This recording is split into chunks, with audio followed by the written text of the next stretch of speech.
Anyways, so many cases that I have seen. That's the right one. I wonder why it's not working. Huh. Look here, Leroy Bly. Leroy Bly. What's What's up? happening? Not much. What do you think about Crazy Betty up here acting like that? Oh my word! I don't even have words for that. I know. That is just went overboard. That Like was I don't even like know. what do you want to say? An anthill turned into a mound hill. I know a mountain out of a molehill. You mean? Hmm? I don't know where she's getting her information at, Candace, but it's crazy. And I seen that and I was like, oh my goodness. Hey, Priscilla. Like But I don't even know them people. I don't even know his mom and dad. I don't even know their names. you wouldn't even have known about it if we wouldn't have told you. I don't know if anybody else told you. I know I told you, but to pray for him and stuff. But she Well, I doesn't. always pray. I always pray for the missing children. Oh, I know you do. I know you do. Well, allegedly, she's coming to Kingsport for some kind of protest for Layla Santinelli, is what word on the street is. I don't know if it's true or not. I don't know what she's protesting So is she protesting against her or for her? for her because she is friends with Jennifer Santinelli. So Uh, I don't know if it's got anything to do with the niece going to jail I don't because know. Jennifer's niece went to jail because she witnessed something that went on. I don't know. It's a big long story. So Yeah. I don't know, but What are you doing to that thing? huh? You just stuck your tongue out at that lizard. Me? No, not you, honey. Oh, okay. I was like, okay, what am I doing now? You doing all right? You work today? I work. Yes, I did. I started to get out of the house today, and I did for a little bit, and then I was like, it's too damn hot. I I'm want like, to see. I want to show Daisy. huh? Bite me. Do what? Put it in my hand like you're holding it. Well, that's why I wanted it in my hand like Mom had it. Is that Dee Dee? Yeah. Look Oh, what I got. oh, is that her baby? One Oh, little bag, babe. how sweet. Is that Gizmo? No, what's his name? Mookie? Mookie. Monkey. How Mookie, sweet. buddy. Yeah. Go ahead and bite my nose. That's her baby. That's the one she dresses up. She dresses them all up, though, don't she? Yeah, she does. He's my Oh, baby. so cute. He's so I'm gonna beautiful, have to aren't make you? a video out of it, like with a little saying on it or something. I can kiss it if I want to. Who said anything, Donnie? No, I got kicked. Oh, Miss Daisy. Jinky said she was P-bombed earlier. I missed it. She sent me a thing of it. She told me about it. Somebody, I don't know who it was, P-bombed her. No, Who's that? Is that a still monkey? Didi. Hi, Dee Dee. Hi, beautiful Dee Dee. Look Didi, how baby. cute. Now, Didi, those are Dee Dee's baby. babies. Those are Dee Dee's babies, Trying to y'all. follow your brain. Hey, Uh, good. Going up. she's got all kinds of them. Hey, Dee Dee. jump, that guy. Don't you jump, buddy. Alright, So turn my camera cute. back off. So cute. Hey, Miss Piggy. People like sharing mushroom sticks. Mushroom sticks. Man, I don't care about no mushroom sticks. I love. Do you ever try what do they call them? They're mushrooms, but they call them something else. Them are good that you find in the wild, Look how pretty our DD is. huh? Debbie Nelson said that. Oh, what Debbie say? Look how pretty our Dee Dee is. Yes. Oh, yes. Dee Dee's beautiful. Her and Candace both are beautiful. They're beautiful inside and out. Both of them are. Dee Dee is gorgeous. That was Yanni. I love my Yanni. We love our Yanni and our Dee Dee and our King. Yeah. I love everybody. We got a good. There's Debbie and Diamond Creation, 8 o'clock. Yes, ma'am. Daisy, what's the topic tonight? Are we gonna be able to speak our First Amendment rights that we, the people, gave up, and we are too scared here? Well, we're just going over some crazy stuff Bullhorn Betty said. Cray stuff. Oh God, she's way cray. That's going too far. That freaking blew my mind. I know, and she's going to St. Jude's Hospital to snoop around. To do what? Well, because that Chris Proudfoot works there allegedly at that construction site. So she said, so why are you going to go mess with him for? Because she's trying to say that him and Katie hurt Sebastian. Oh God! There's no evidence whatsoever. I don't believe that. I don't either. I don't believe it either because I don't know them parents, but I don't believe that. I don't believe that hurt their child. Sorry. I don't either. Now, they're saying that Katie and Chris don't search, but they do search. They said they search. They do it in private because they get harassed so much. Just okay, but even if you did it in public, the police are not going to want you to search for your own baby in case you find them, and if something happens, like you end up touching the evidence or whatever, then you're going to get blamed for that. That's why they don't want you to search as a family person, according to the poll.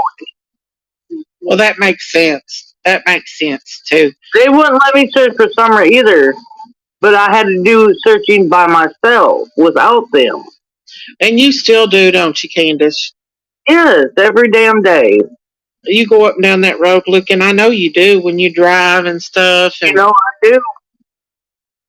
And just because somebody don't put it on YouTube or make it. It's not for YouTube. It's not. I agree. It's not. What me and Donnie do in our privacy of what we do on our own is our own business. I agree. The only ones that need to know what I do is my PI and TBI. Other than that, F YouTube. I mean, I'm not saying you, Miss Daisy. Oh, I know.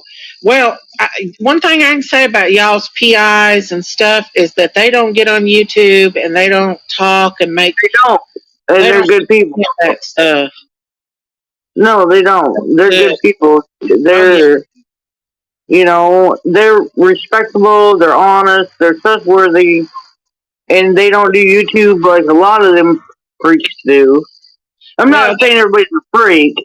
But there's some that has, like, thank you, MC. Thank you for being a member for 5 months. I love you guys. We love you too, MC. Thank you. MC, thank you. God bless you, honey. But the thing is, with Sebastian Rogers' father, his PIs was getting on YouTube and talking about the case, and he fired them, and I don't blame him for firing them. I don't blame him. If you're a real PI, you will not be on YouTube. No, absolutely not. Seabutt said, prayers for you, Candace. Oh, thank you, baby. You get a lot of prayers over here. A lot of people pray for you and Dawn and love y'all, Yes, Gail, I still have my beautiful puppy. He's beautiful too. Or she's beautiful. Yeah, they're both cheese. There is a 2-year-old that is missing from Washington. Girlfriend happened to have gone missing. I seen that. There's one that's missing that the father took off with too. A little Oh, one. I heard there was another teenage girl that went missing in Kingsport not too long ago. Yeah, I wonder what's up with all that, Candace. What do you think's going on in Kingsport? Man, trafficking. You think it is? I do too. I think it is too. Well, that's all it can be. That's all I can think of with all these young kids. And I mean, look at 3 young teenagers. Layla, the other one, I can't remember her name for some reason. I forget her name too. The only one I can remember is Layla because I've met her mom and her stepmom. Yeah. And they both are great people and they both hugged me and cried. Oh. But yeah, Layla's mama and I what's forget the other one? Oh my god, what is her name? Layla. I actually shared Layla's mom's post a while ago on TikTok.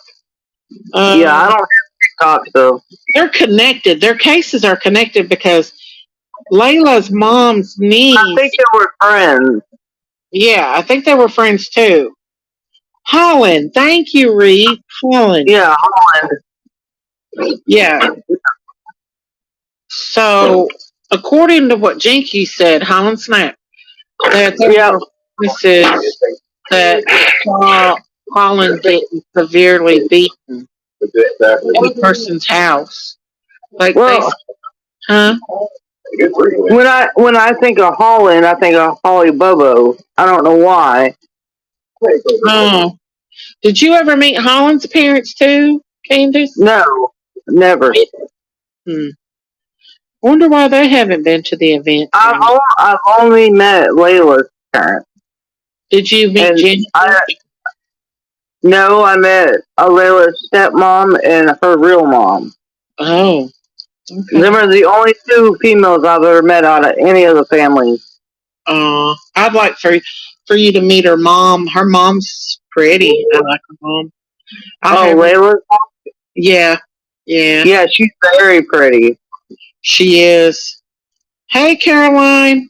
But I don't know. Yeah. It's sad. But Jinky said she heard that Holland was beat real bad. That somebody had her at a house, and there were several witnesses that she was almost like unalive. She was beat up so bad that they said she couldn't even.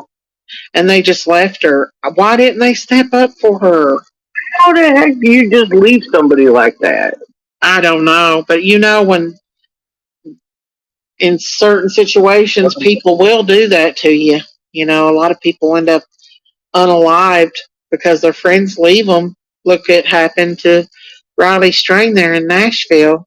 His friends, instead of his friends going out and looking for him, they went on back to the hotel room, and he fell in. Well, I mean, look what Allie did to me. I know. And I still pray for her and the kids. I know. Ain't that crazy how she passed away? Yeah. I still think there's more to the story than what they let on. About what happened to her? Mm-hmm. You might be right about that. I do believe that in my heart. I really do. It's on telling, but that's so weird that she passed away, like her friend passed away, that Leslie girl. I honestly, like, in my heart, I honestly believe, and this is just me now, I could be totally wrong. Mm-hmm. But I honestly believe the way these children and her mother and grandmother treated Allie, I believe they hurt Allie. You think they hurt? That's my opinion, yes, because them kids would always hit Allie. Punch her, slap her in the back of the head, whatever they did. They would always do that 24/7, all the kids. Why? I don't know why. I don't know. But I would have to get on, sometimes I would have to get on to Hunter and Turi, and I don't care if they hear me. And I would tell them to stop beating your mom. That's not right for them to do that to her. And I would yell at them for that when they were at my house. Well, I reckon this is alleged. This is according to what Andrew said that. Huh? It's all alleged. Yeah, but that H actually supposed to have took the rent. I don't know if it's true or not, but that's what he was saying, that he spent the rent money or something. I don't know. I don't know how. I don't care about all that. Yeah, it's just sad that she died, and it's sad and upsetting what she did to you. You know, and I don't even care that she did that. That don't even bother me. Well, good. You know what I'm saying? Yeah. What bothers me is we do not know how she passed. Yeah.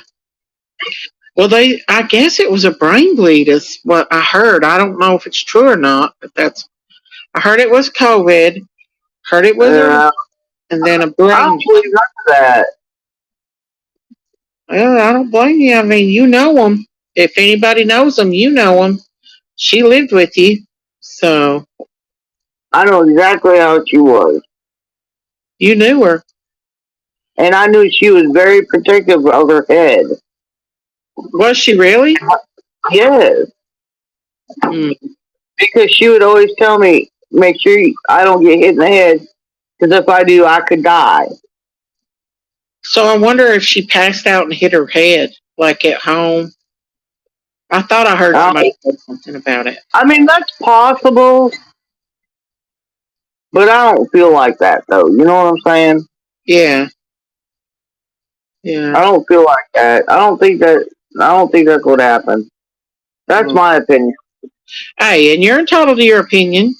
Hell, she's got up here and said some bad stuff about you, and so did a lot of others that were supposed to be your friend. Huh? I mean, that's cool. I mean, I ain't mad about it. I know, but I know how you are with your friends. You take it real to heart when people hurt you. Oh, hell, you know I do. Yeah, I know. It breaks your heart when somebody turns their back on you. So, people have broke my heart a lot of times, but I always just brush it off and be like, all right, oh well, big deal. I know, but it is a big deal because it's hurtful. I do the same thing, but it is hurtful. For a minute. And nobody deserves that. Nobody deserves to be picked on and made fun of and said horrible things about when people don't even know them. It's not fair. Yeah, it's not fair, but that's life, I guess. Yeah. If you had anything to say to Sebastian's mom, what would you say to her? Get off YouTube! Run away! Run away from YouTube. Run away, baby girl, run. Every little word you say, people's gonna say something about it, you know? And if I knew now what I knew about YouTube back then, I would have never did it. I don't blame you, Candace. I mean, and I don't mean I found a lot of great friends. You, Yanni, Gail, everybody, that are good to me. Yes. I mean, y'all are good people. I'm not saying everybody's bad on YouTube, but And Nana. And Nana. DB, but DB, we got. DB, PT. We got all the bad people that I'm looking at. We got Skeezy. We got Dawn B. We got Molly Golightly. We got freaking Blowhorn Betty. Blowhorn Betty. You know what I meant? Yeah. Justice for All. Yeah. Well, okay, everybody call him Fairy Boy, whatever. Them people like that. Yeah. Why? Because they don't want to take the time to get to know you, Candace. Does that make you feel better about yourself? No, but if they push that agenda, if they push the hate agenda, then they get the majority of the people on their sides, and so they're going to go with their people instead of going. If a majority Okay, of, so you know, you're gonna hate on me and cut me down to size, but you don't even know who I am. exactly. But I guarantee, Bullhorn Betty and Molly Gold and Just Pearl and Don B, I guarantee all of them, they either smoke weed or drink or smoke cigarettes or whatever they do behind their closet doors. Or more than that. Or right. Probably more than that. Especially Molly. I think Oh, I love you, Nana. I think Molly goes. That's just my opinion, though. She's not on YouTube anymore, though. They No. take her from YouTube. I'm not saying nothing bad about them, Yeah, but like, don't cut me down. I'm not cutting you down. I know you got skeletons in your closet just like I have in mine. everybody does. Everybody's got skeletons in their closet. Exactly. Yeah. But we love you, and we know how you are over here at Candace. We know your heart, and the people that's close to you know you. You know, the people, my friends and family, they know, and they know that I love people. Yes, absolutely. I even love the haters. I know you do, and I don't understand that, but I guess that's your heart, That's and just me. that's just you because I could be. I would have to. I hold a little bit more. I don't forgive that easy. I do. I do a lot, forgive a lot, but not as easy as what you do. I forgive everybody, but I will never forget. There you go. There you go, Candace. And I saved Candace's video singing. Was you singing in a video, Candace? I don't know. I might have been. I don't know. I don't remember her singing in a video. Summer's Day was beautiful. And I'm glad you and Dawn got to go. It was cool. And the beautiful bench that you all made. It's so pretty. It was sad, but it was okay. I know. Somebody said, oh, Gail said Molly Go Riley is on YouTube, Candace, under her new channel, Go Harder. Oh, my word. I don't think she's as popular as what she would be. She can't go no harder than what she did on the freaking wife swap. Yeah. I seen that. I did too. That episode. I did kind of feel bad for her because I felt like they were kind of being mean to her a little bit. But I did feel bad for her there. Yeah. But after what she did to you, I was like, I don't know.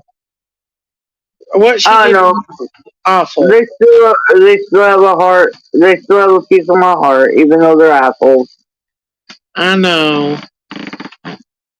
I know. I love everybody. Oh, I know. I know you do, Candace. And we love you too. And I can't help it, and I'm sorry if I hurt people's feelings. You've never hurt nobody's feelings. If anybody's hurt anybody's feelings, people's hurt yours. You've never come out here and come after people like being mean. I don't have no reason to. No, absolutely not. She's very kind-hearted, and people that meet Candace, they think differently because they get to know her for who she is. And then when you got people like Bullhorn Betty coming out here saying crazy stuff, you're like, you know it's BS. Oh, I know it's bull crap. I'm not even worried. Miss Chewy said, "Love you, Can." Love you too, Miss Chewy. I'm getting tired. I don't know what time it is. It's past your bedtime. It's 11:25. Past my bedtime, but I don't care tonight. Huh? Tonight is a free night, so I don't care what time it is.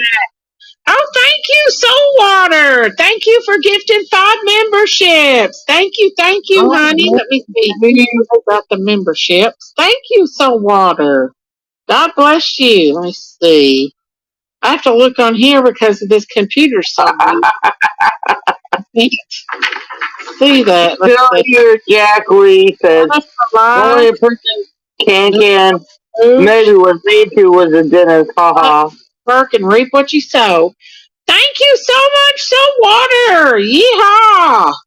Woohoo! Thank you, dear. Thank you. Oh, yeah, for life got a membership. Nana got one too. Yes. Yeah, Nana. Check out the emojis. It's got Jinkies in it. Jinkies. Where is Jinkies at? Anyway, she said she got porn bob a while ago. When she ain't no one. She's been on a live a couple times today. She thought it was funny that she got porn bombed. I was like, Big Mama, don't be letting people up here that you don't know. I tried to go on panel earlier and she wouldn't even let me up. She left me in the backstage. I bet she didn't know. I bet she didn't know you was back there. How do you not know? Huh? How do you not know somebody's in your backstage? I mean, I don't know. Well, if you're on the phone, like on a phone, it's harder because it just puts up a little red dot. That's it. Whereas where I'm on the computer, I can see from down below my screen, they'll pop up in the back chat. But if you're on a phone, the only thing that you can see is like a little red dot that pops up. So that Stop it! Such a little bit. Freaking off the wall. Oh. Aw. She was making her straw squeak. What, your little puppy? Yeah. I got my daughter. Oh! Soulwater gifted 5 more memberships. Thank you, Soulwater. Let's see who got them. Woohoo! Thank you, sweetie. God bless you. Let's see who got them. Miss Chewy got one, I think. Let me see. Hold on. Wildfire, Sue Baby, I Want Her to Touch, Kathy, and Scuba Diver. Woohoo! Thank you, Soulwater. God bless you. Thank you. God bless you. Prayers and love to Candace and Dawn. Oh, thank you. Thank you, Soulwater. Woohoo! Thank you. So I don't know. I was gonna get out today and go back there and do a live with my raccoon, but it's too darn hot to sit back there. 92 degrees, baby. I know, and the skeeters will eat you up back there too. And I got one of those candles, but still, yet them skeeters are bad. So dang, it's going to cool down first.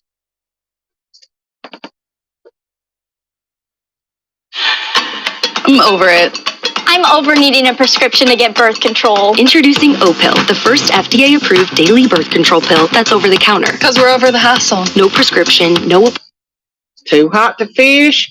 It's too hot for golf.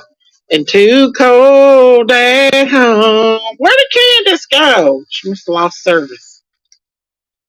I love that song. Have you ever heard that song, y'all? Can, come back. It's too hot to fish. Uh-oh, something's going on with my internet. Can y'all hear me? Candace, come back up, hon, if you want to. It's not letting me put that. Okay, there we go. I don't know what happened. Come back up. I don't know what happened, honey. It's too hot to fish and too hot for coffee and too cold at home. Candace, what are you doing? She gifted me 10 memberships. Can. Oh my goodness, girl. What are you doing? God bless you, Can. Dang, y'all, she gifted, let's see.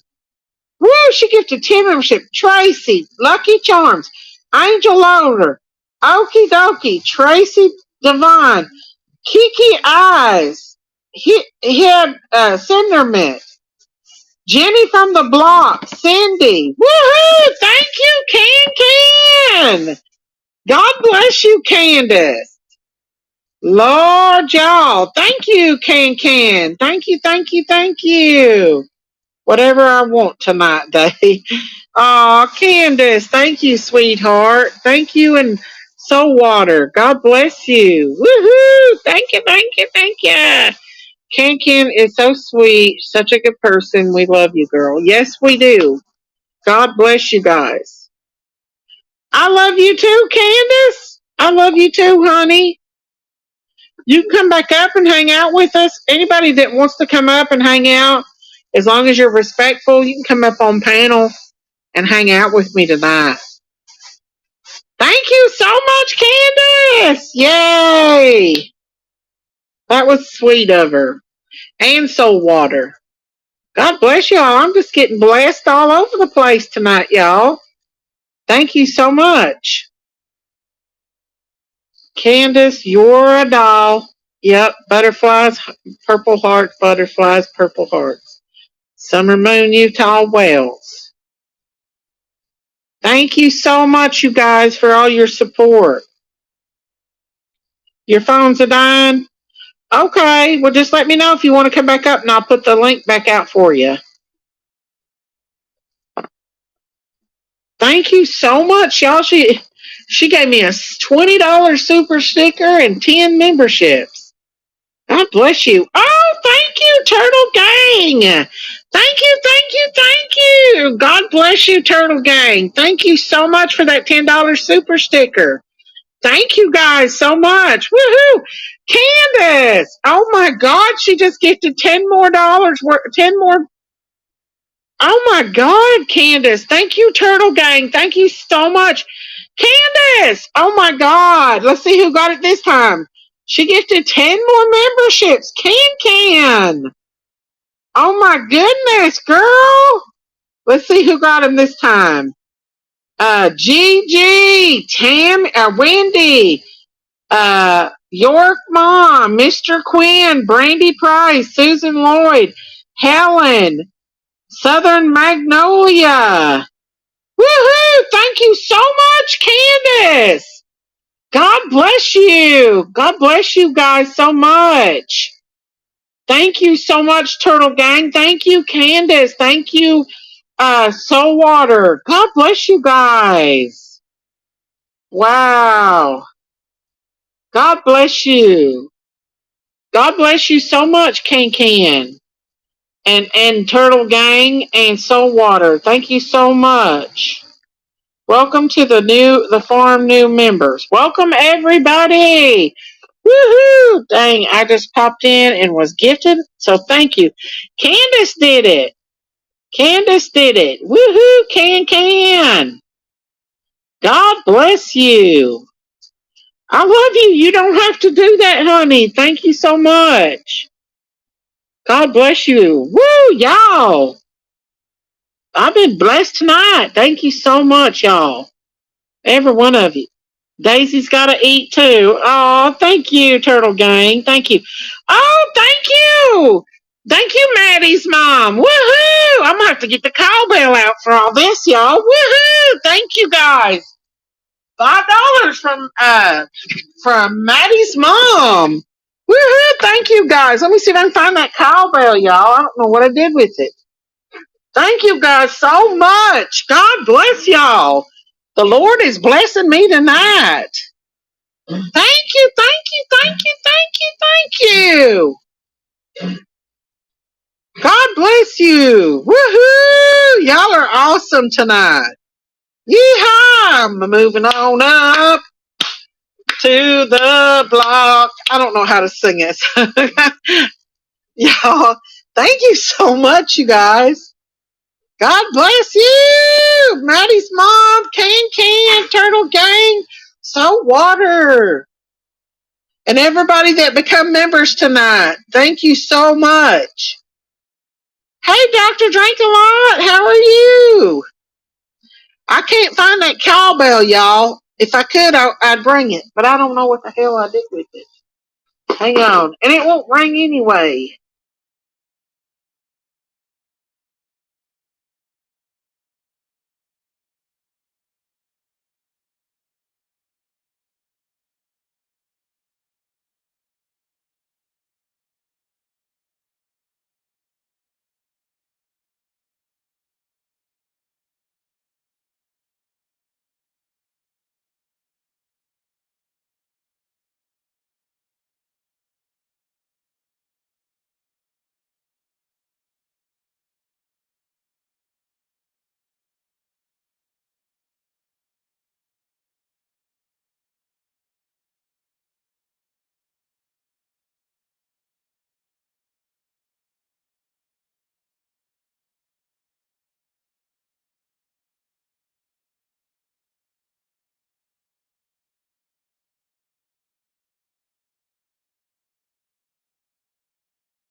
Real Donald. But I want to show you some clips. That lady is a severe mental. Let's see what's going on with the old Donald. But I want to show you some clips. That lady is a severe mental case. A severe mental case. She's been sued before. Yeah. Where's Donald at? Mr. Donald. Here he is. Been a long time since I brought you Don. I know you guys like when we chop it up and stuff, but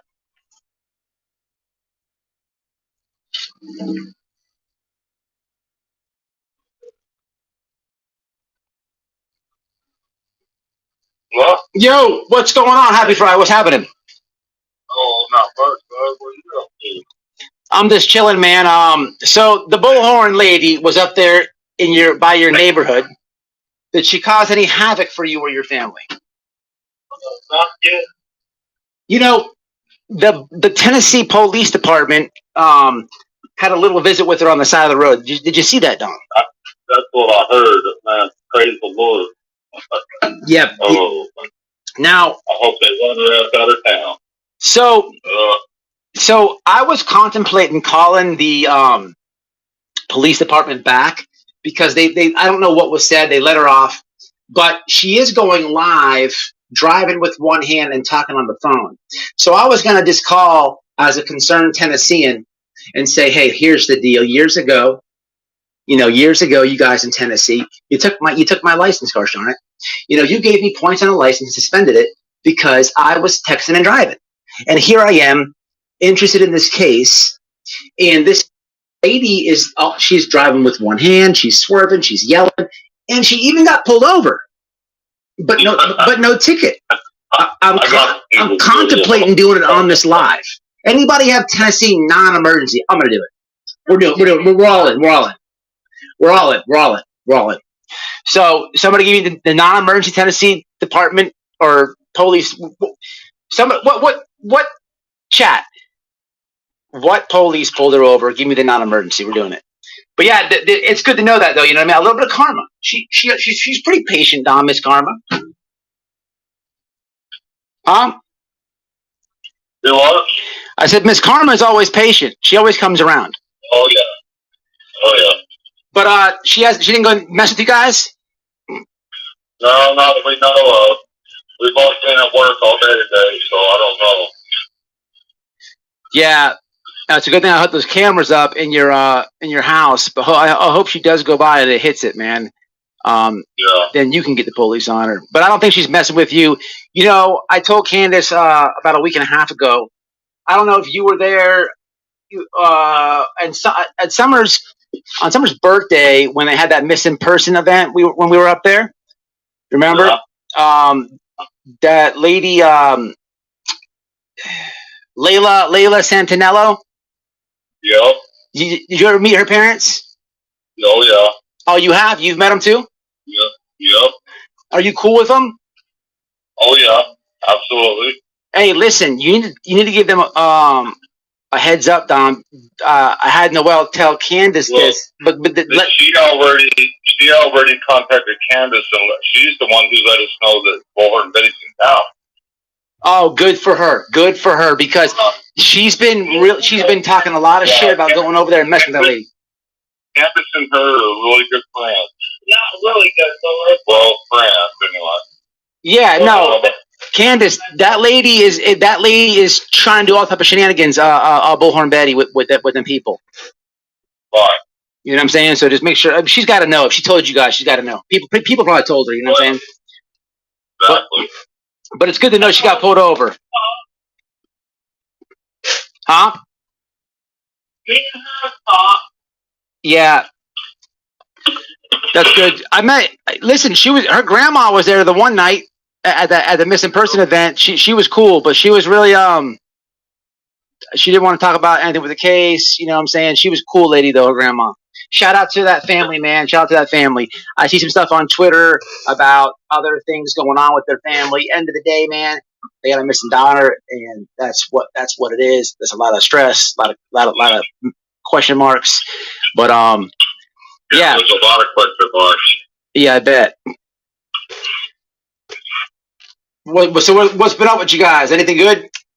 Oh, we've just been thinking about, who possibly could have took Summer, and I'm at the conclusion that DCS set the whole thing up from beginning to end. That's where I'm at. Dude, it's funny you say that. I forgot to put this in my title. You know, when you told me that, I thought you were nuts. And then I looked into it, and then I interviewed that guy on my channel, and the chat has been telling me about CPS. So I went down. Yeah. I went down a super wormhole. I was on all these different platforms. Right. Do you know that I have to appeal to get my second channel back, because I went down a wormhole and I had a big thing with YouTube, man. Yeah, but it wasn't just YouTube. Look, I'm gonna explain it here in a little bit, guys. There is a certain aspect to that. The content that I was putting out going down this wormhole was entity. TikTok and YouTube and Instagram. They all gave me strikes, and there was no dirty words. There's no nudity, nothing like that. They don't want certain information out there. I mean, no, because when you attack DCS, you're attacking a lot of people that work for DCS, the courts, the psychiatrists that always say that you're crazy and you don't deserve your kids, and all them motherfuckers. Yeah, you're attacking a whole bunch of fucking loser motherfuckers that live off DCS and kidnapping kids and selling them out to other countries. 32, Stop 7, Stop 37, slavery, sex trafficking, and all that shit. Yeah, they don't want to be exposed. Fuck no, they don't, motherfuckers. Yeah, it's because our loving kids that we love. Hey, bro, you know that we're not perfect. We're not. But there's one thing they can't fucking say. And they cannot say that we do not love our kids. We love our kids with all our hearts. And we would do anything for them. Don. They fucking kidnapped all 4 of our fucking kids. Make a big show out of it. And then fucking sold my daughter off into slavery somewhere into some other country. And then took my 3 boys. Everybody knows it. But everybody's scared to death of DCS because they have ultimate authority. Well, and nobody can go up against. You can't even have a jury trial with them motherfuckers. I didn't know that. You can't even have a jury trial. Listen, I don't know if it's. Listen, I don't know people, I think people will speak up against it. It's just that bro, that's the government, bro. Look what happened to that senator, man. That senator, remember? Yeah, she was killed. Yeah, bro. A senator. Nancy Schaefer. You damn right, man. You know, there's. Nancy Schaefer. I'll never forget her name ever. Did you watch those links that I sent you and stuff? I watched what I could, bro. I'm just so pressed for time. No, I get it. I'm doing it. I get it. I got so much on my plate, bro. I'm trying though. It's yeah, man. There's just so much corruption in our country now that it's unbelievable. This is what Trump was trying to fight against, and look what happened to him. They look at sorry motherfucker Joe Biden in there because so they could fucking kidnap more kids and pedophile motherfuckers and all that. Yeah. Thanks. Yeah. Because DCS is all about fucking selling our kids to pedophiles and shit all over the fucking world because they have that kind of power. Well, they're making tons of money off our kids. Speaking of, hey, bro, I would like to sit down one day and talk about how much money these perverted motherfuckers have made off just the three boys, not Summer, just the three boys. Listen, I got the numbers out. I got the numbers. I have the numbers for that. It's available. They make a lot of money. Listen, Florida and another state just this week passed laws to stop, to lessen foster parents and stuff, make it more open. The laws are so tight there. It is a big money grab, bro. But listen, speaking of corruption, speaking of pedophiles, speaking of people taking advantage of people, did you watch the debate last night? I watched a little bit of it. Yeah. You know, it's going to take somebody to make some legislation to change how DCF is ran. I would like to say this, bro. Mm-hmm. Mr. Trump, he's not a perfect person. He's made mistakes. Nobody's perfect. Everybody else in this world. But he was willing to fight for the people. You know, he was willing to fight DCS, what he called the swamp. That's what he was trying to take on. And they tried to bury him and put him in prison for it because all these pedophile DCS workers and all these people that just want to sell our kids into anywhere in the world or whatever that they do with them, they don't care who they sell them to. As long as they get them away from the parents and they're making money hand over fist off of them, that's all they care about. They're criminals, man. They should be shot. Right? And yeah, it's horrible. They take kids from loving parents and give them to pedophiles. Well, there is that out there showing that if a kid is taken from a family and put into a foster home, I was thinking the video. The data says the kid is has a way greater chance of getting sexually harassed, getting or abused, all types of abuse in general. A lot of it's sexual, a lot of it is other type of abuse, but it goes way up in the foster system and all that. But bro, there's a lot of money behind it for sure. But you said a lot, right? The foster parents make money. They get food stamps. They get insurance automatically. So they're making their house payment. They get their brand new house and they're making their payment off my fucking kids. Sorry, motherfuckers. What pieces of shit. They can't even get a real job and support themselves because they're so fat and fucking lazy. All they can do is target other people's kids so they can make a paycheck to pay for the brand new house and their BMW. And the judge in Hawkins County, he got busted. He got busted for they're making so much money, you know, and they're kidnapping kids. So what they don't realize is they're guilty of kidnapping kids. Here's another little tidbit I'd like people to know. In Hawkins County Jail, there's 4 suicides every year of men that have lost their kids. The last suicide when I was in there, this man had 6 kids. He lost all 6 kids to DCF. Right. He was in jail because he couldn't pay all his child support and every fucking thing else. He had no way out of that hellhole, bro. He had no way out. That's And that's true Yeah. because wait. That's true because me and Noel were Yeah. just listening to. they average 6 suicides a year in that little bitty Hawkins County hellhole. Them motherfuckers, they don't give a fuck about nobody but themselves and their BMW in their garage.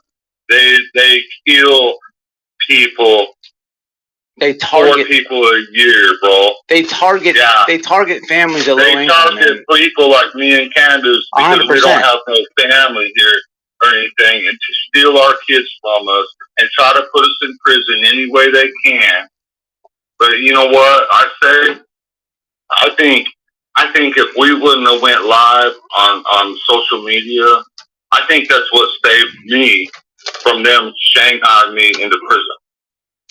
I think that saved me, actually. Even through all the hell that we've been through and how much negativity there was and everything else, I still think social media saved me from Hawkins County Why do you say?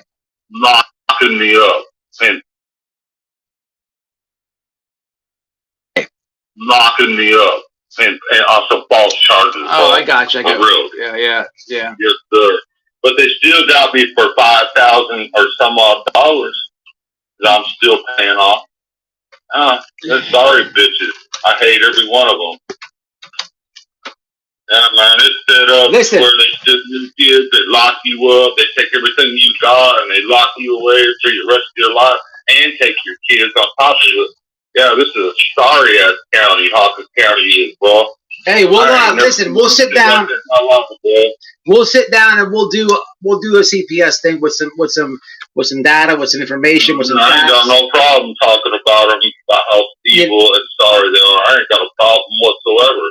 They Yeah. stole all 4 of my kids. They kidnapped all 4 of my kids. And like I said, bro, we're not perfect.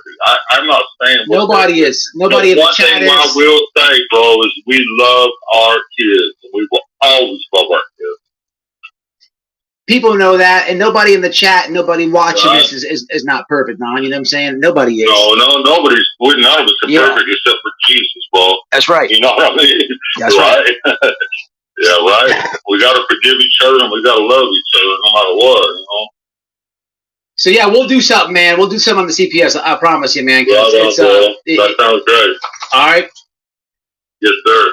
All I right, man. appreciate you all very much. Love you all. God bless everybody. Prayers and love to everybody. Back at you and I Candace. appreciate you, bro. Thank you. Keep your eyes open for that lady with the bullhorn, and if you see her, Right. you know what to do. All right, brother. All right. See you guys. Love you. Bye.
Well, this Saturday marks 3 years since the disappearance of then 5-year-old Summer Wells from her Hawkins County home.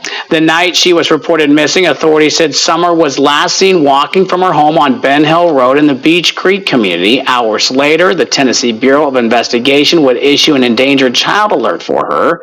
That would later turn into an Amber Alert. To this day, law enforcement still has not located Summer Wells and are not any closer to finding her.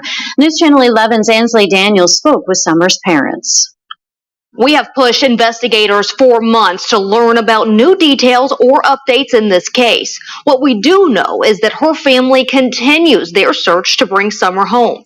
I spoke with both Dawn and Candace Wells in Kingsport at a place with deep meaning to Summer's disappearance. Borden Park is anything but quiet this time of year. But 3 years ago, it was filled almost weekly with people praying for Summer Wells. I see all these families, with their kids and how much they enjoy them and stuff. And we were stripped away from all our kids. All our kids have been kidnapped from us by DCS, and we're not sure about Summer, but we know about where our boys are at. While the prayer vigils are now few and far between, Dawn and Candace Wells haven't stopped praying that their daughter Summer will be found. We have hope, always. But there's not much hope in this world.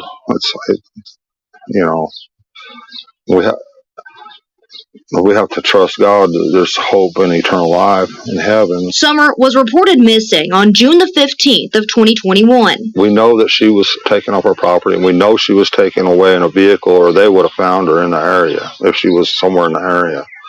But who's responsible for her? We don't know. I asked Dawn and Candace when was the last time they heard from investigators. We haven't lately at all. It's been a while, over a year, I think. I haven't talked to any law enforcement at all.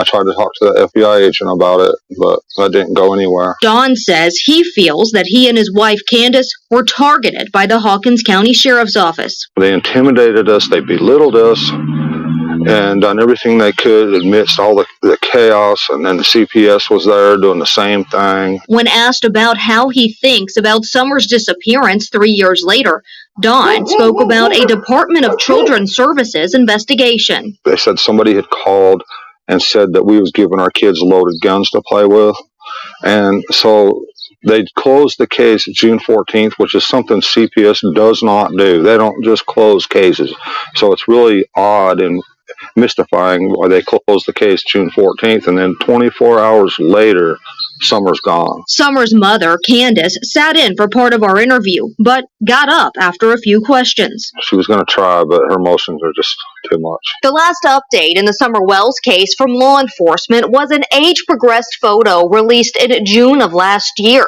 This image was released by the Tennessee Bureau of Investigation. If you have any information about the whereabouts of Summer Wells, call 1-800-TBI-FIND. That number is right there on your screen.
in YouTube land.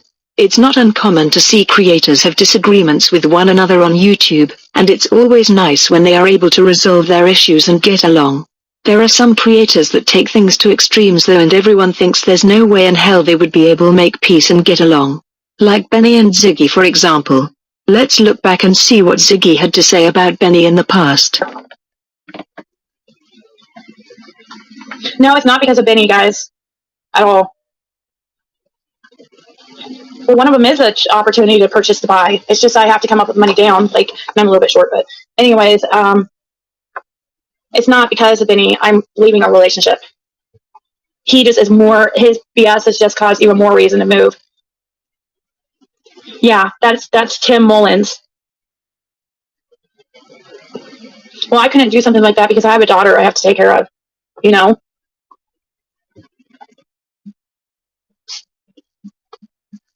I have reported him, Teresa.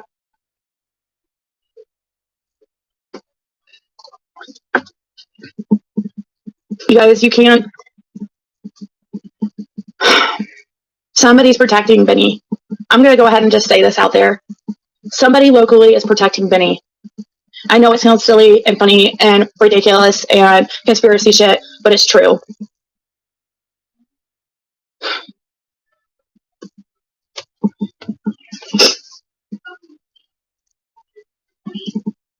He's very dangerous. And people are taking advantage of him because he's mentally unstable. And due to that, they are using him for their dirty work. Ziggy, Valero, I told you don't send me. You need it right now, please. I mean, thank you, but I you need your money right now, please. Who did? So she did what she did. Jenna wants to come up? All right. This is just for Jenna right now, please. I wasn't ready to talk about it because but Ziggy Valero is precious, but she needs her money right now.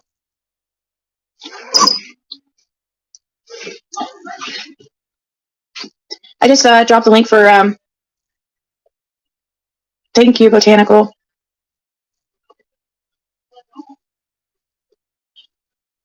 Oh, you have no idea how mad I was.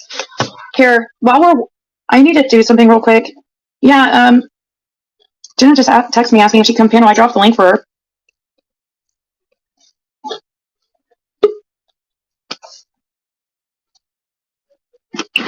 Hey. Hey, can you hear me? Yes. So, there was another. So, what now? So, anyways, like, I got. Oh no, I don't want to do that. Guys, my cat, like, seriously keeps pooping everywhere, and I'm taking it to the vet tomorrow because they couldn't get him in Friday. But seriously, I smell it again. I am just so irritated. Did you get a phone call today? Yes. I figured you did because you cannot call Detective Sanders. I had to actually call Plano Police Department again because Benny is still messaging me, threatening me after I made my first post on him, and I didn't respond back to him because he's blocked. But you know, you can go into your blocked messages and see if they contact you. Yeah. And he's still contacting me. But what I found out today was a real eye opener. It's deeper than what anybody could imagine. Mm-hmm. Benny is in a contract right now. Anybody that speaks on Summer Wells or against Don Wells and them, he goes after them, and it's his job to shut them down. Yeah. Keep talking while I look for where my cat used the bathroom this time. Or I can, if you need a minute, like I can play that video where he talks about it if you want me to. No, you go ahead and play it. I'm sitting here at work. Bitch, I'm back.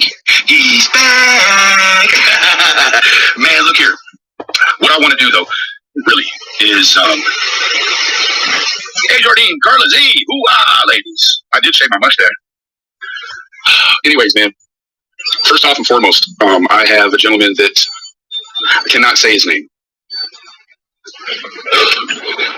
He's been one of my day ones, and I didn't even know it. And we've been talking over the past month or few weeks. I don't really know how long it's been. And he has an interest in the Cash Kernan case.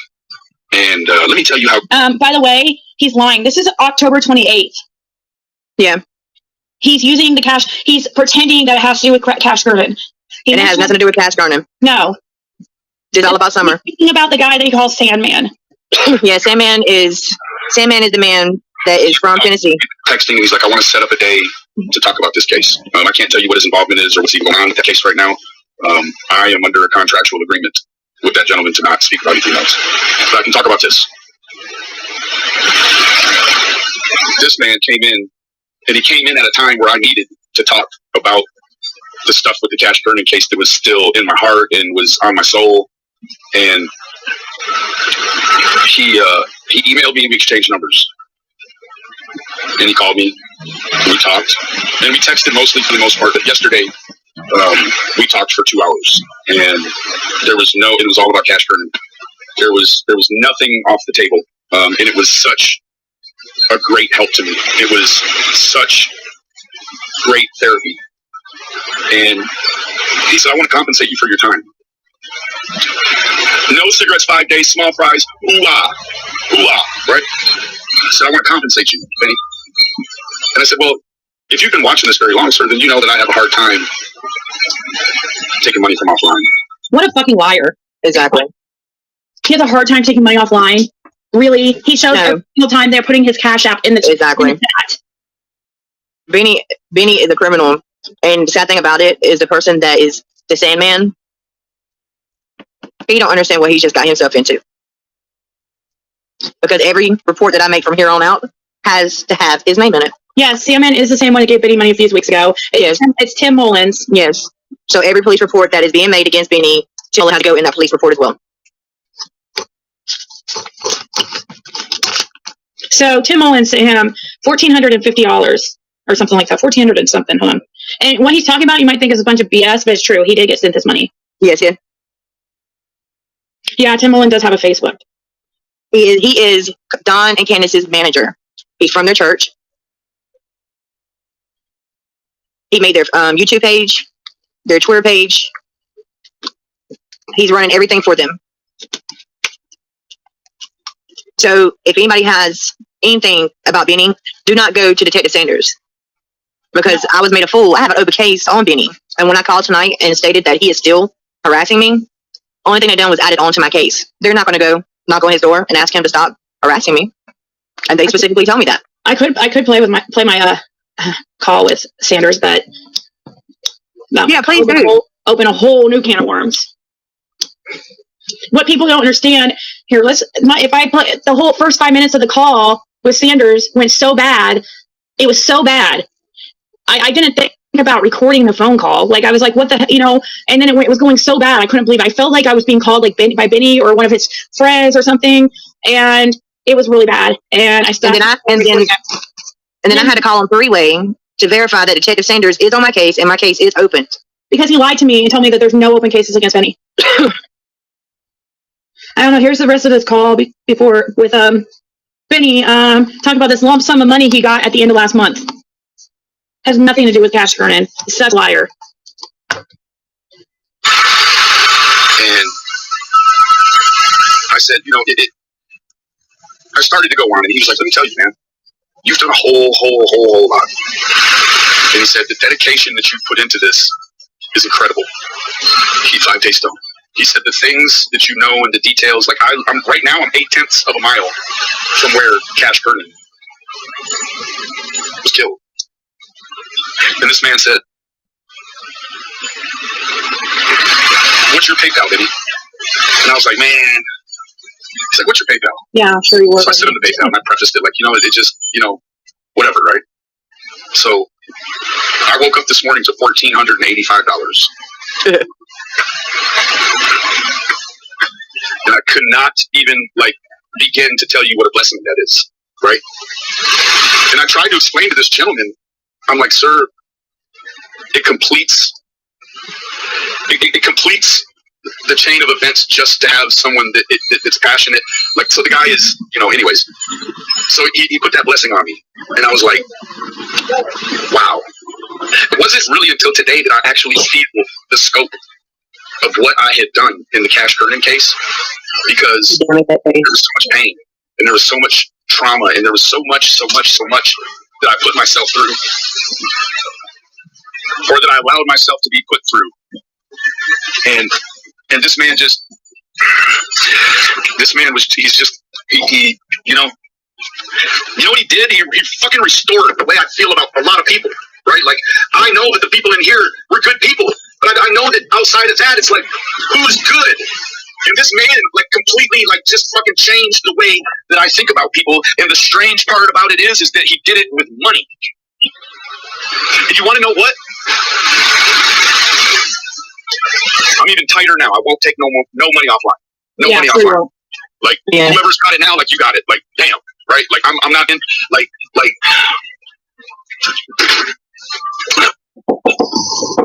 He's lying. He is very. He's addicting people. So no, Benny is not. Okay, now let's look at some of the videos that Benny has made about Ziggy. To save time, I won't be playing any of the videos. I think after reading the titles you would agree that Benny hasn't been a fan of Ziggy's LOL.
be better off without him. I think you've known that for a long time. Well, I think that's you. Who'd you hear this from? Police? I can't tell you.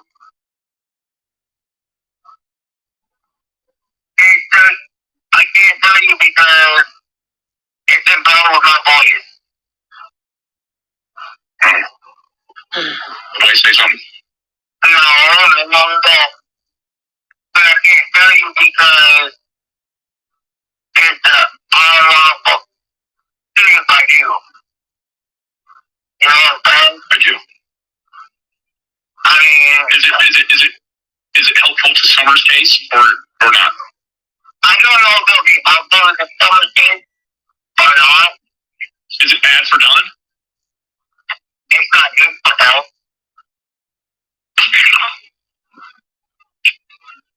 Does it mean more jail time for Don? Not jail time, but it's better off if I just say anything right now, baby. Okay, I respect that. I mean, I love you all, I tell you everything, but sometimes you just can't, you know? I do know. I guess I just, you know, there's that portion of me that, you know, is... I wish I could tell you everything, because to me, you're like my best friend. And I understand, it's gotta, you know, there's certain things that they gotta be the way they are, you know, and I, you know, but some things I just can't say, because it's gotta be not the law.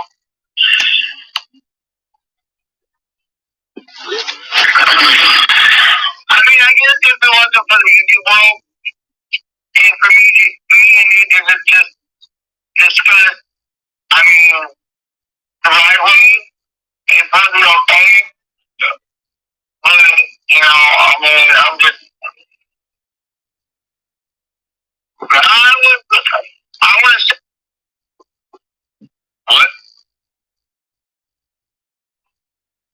I think you muted it. Candace. Did you hear me? Yeah. I can hear you now. Okay. I'm not going to say who said this. I'm not going to repeat this. I was just told that if I wasn't with Donnie, then I could probably get the boys back sooner than possible. And our quarantine trip.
Since Summer Wells went missing from her home in the Beach Creek community of Hawkins County. We have to prepare ourselves for a worst case scenario. We could always hope for a good scenario, but it can't be good because no matter what situation she's in, she's lost her freedom. Even if she's alive, she's lost her freedom. She can't be seen in public. About a month after she was reported missing, her 3 older brothers were placed into DCS custody. We really want our boys back home. If Summer was to be found today, we wouldn't be able to see her or talk to her. And we can't talk to our boys. Were they in touch with Candace when you were in jail? Yes. But did something change when you got out of jail?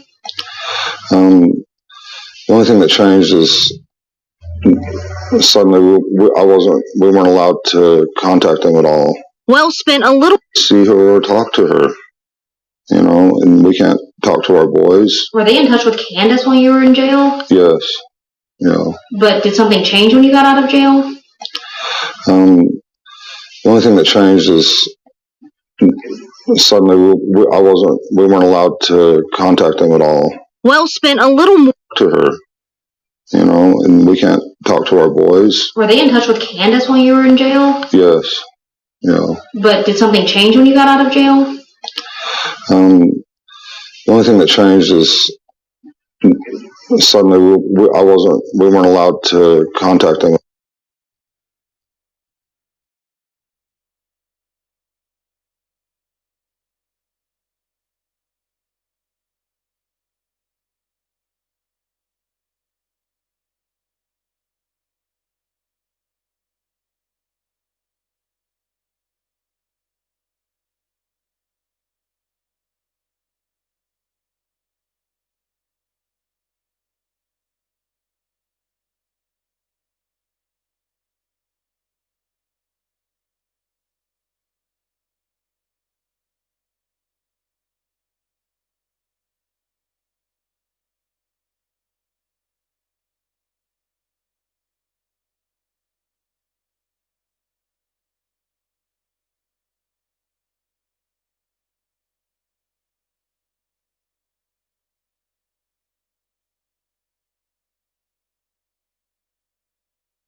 people who can't trust because they've been burnt so many times in life. The sound does get a bit better. I mean, no, I'm the one person that ever loved me, you know. But Summer, yeah, I think he's done the truth. And it's hard for them to grasp that they burn out to get them. And the most that is from, you know. Rain and thunder and lightning in the background as well. I think Benny is in his garage. Just adds to the whole creepiness of this stuff coming out late last night. Same thing. I mean, it's all in it for me and stuff I haven't told you that happened. Did you, and I'm going to cut you off, did you hear in Miss Candace's interview? She said she took a nap and woke up. And I think some people will be very surprised now if you haven't heard this, at some of the stuff Benny's going to say and Tim are going to say.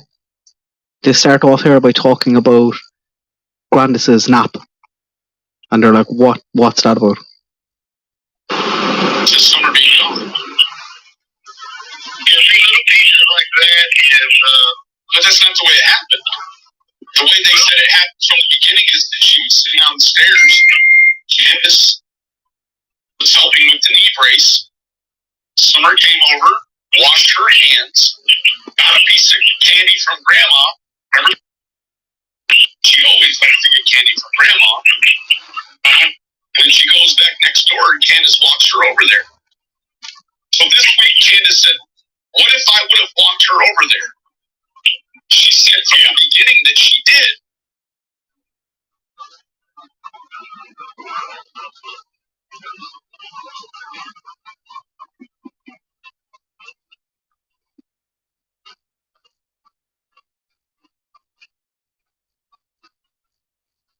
I don't know, sorry.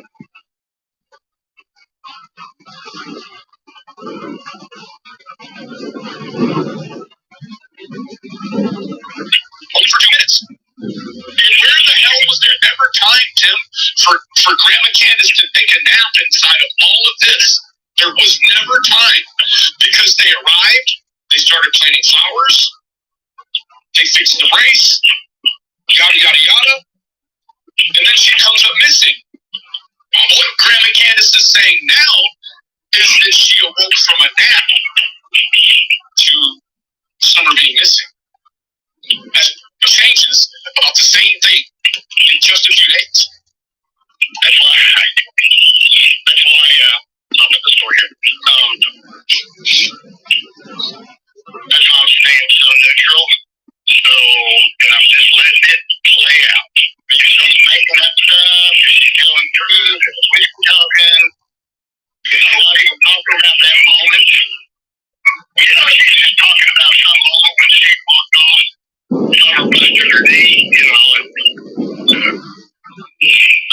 but yeah, because if you take those little pieces, what's the emotional person you talked to last night, you go crazy trying to piece it together. So when you add the piece of the nap, you don't just put NAD into the timeline. You've got to put an amount of time that is also automatically attached to NAD. So how long was the NAD? Was it 2 minutes? Like Candace said, she went over and Guys, I thought they were on about the cameras outside as well. Because he was saying, why would he want you on that hill? Where did you get the inside? Did I miss that? I thought it was outside cameras that they put up. It's the Sandman.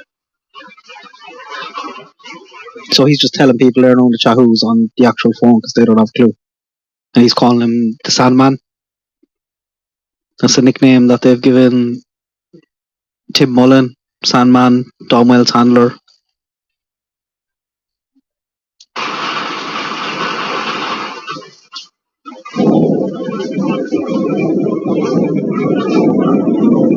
Sandman.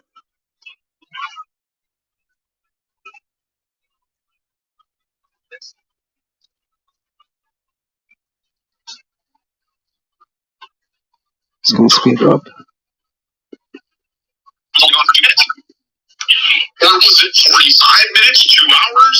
Like, That stretches the timeline in a way where you're like, And Benny's acting like this killed him. You know, he's turning on his friends and he's all caught up. If you know information, any information about a missing girl or Summer, then what's the big deal in handing all this over and talking? Why the?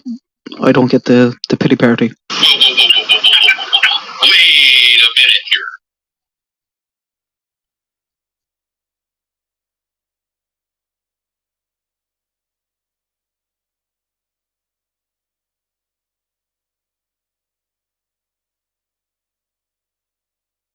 But let me step back. I asked her, Or is he just trying to say he's just come to that conclusion now and he's got it over it? I don't know.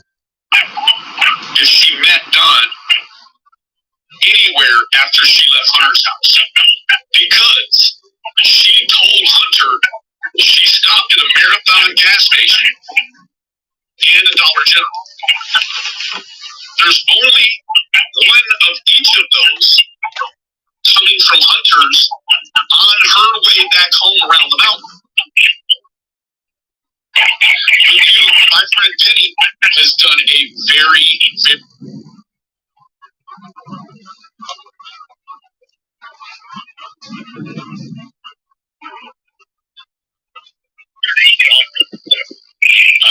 but yeah, because if you take those little, she said from the beginning that she did, only for 2 minutes. And where the hell was there ever time, Tim, for Graham and Candace to take a nap inside of all of this? There was never time, because they arrived, they started planting flowers, they fixed the race, yada yada yada, and then she comes up missing. What Sorry, Graham but and Candace is saying now is a bit better. to Summer being missing. That changes about the same thing in just a few days. That's why I'll get the story here.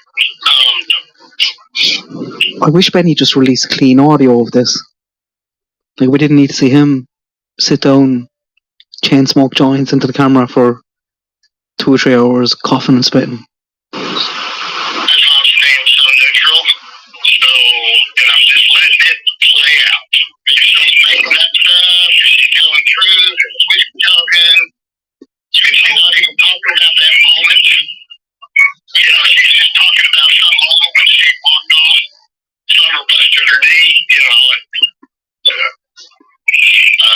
But yeah, because if you take those little pieces, but so you're the emotional person you talked to last night, right? You go crazy trying to piece it together. But so when you add the piece of the nap, you don't just put NAD into the timeline. You've got to put an amount of time that is also automatically attached disgusting, like, to NAD. It's disgusting. The NAD, was it 2 minutes? Like Candace said, she went over and she was only gone for 2 minutes. Or was it 45 minutes, 2 hours? Like, that stretches the timeline in a way where you're like, whoa. Wait a minute here. But let me step back. I asked her if she met Don anywhere after she left Hunter's house. Because she told Hunter she stopped at a Marathon gas station. And So this is Benny now beginning to throw Candace under the bus to Tim. Probably to suss out his own opinion. Saying that he thinks potentially she met Don on the way back to the house. the Dollar General. There's only one of each of those coming from Hunter's on her way back home around the mountain. My friend Penny has done a very extensive timeline of the time when she left Hunter and then came around that mountain to get back home, which included 2 stops, one at a Marathon, one at a Dollar General. She's never specified where these 2 locations were at. right side of that mountain down there by fucking H's house. They're on the right side of the mountain where Donnie was also working. So Donnie was in within 15 or 20 minutes. Candace, even hunters to my home. So I asked her. I mean, my friend Kenny even broke the time down and the paths of least resistance, and has even come up with a spot. It's like when you look at any other spot they could have met, it's way too public. This spot was very conveniently exact. I mean, it's a spot theoretically they could have met to make a transfer. She says, no, that didn't.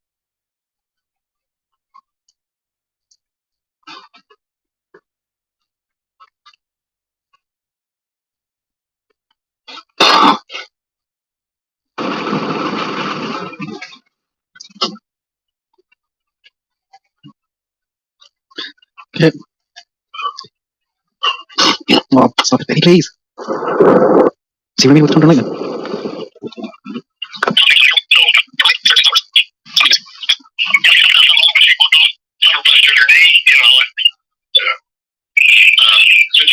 Because if you take those little pieces, what's an emotional person you talk to that time, right? You go crazy trying to be.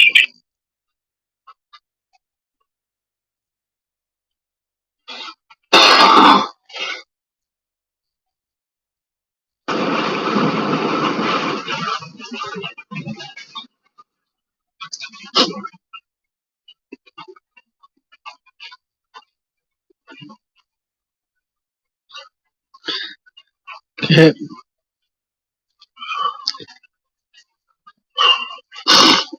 Oh, stop it, Betty, please. See what I mean with the Thunder and Lightning? So,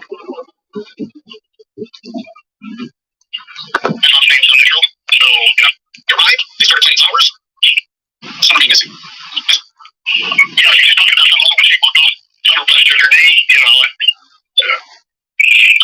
so yeah, because if you take those little pieces, what's an emotional person you talk to that time, right? You go crazy trying to piece them together.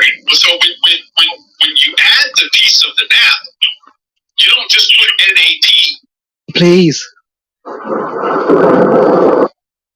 See what I mean with the Thunder and Lightning? So,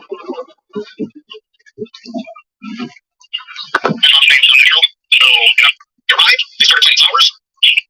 Somebody missing. Yeah, you're just talking about how long she walked on. Summer pleasure her knee,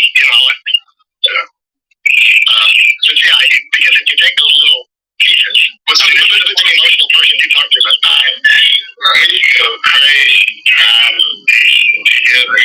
So when you add the piece of the nap, you don't just put NAT in.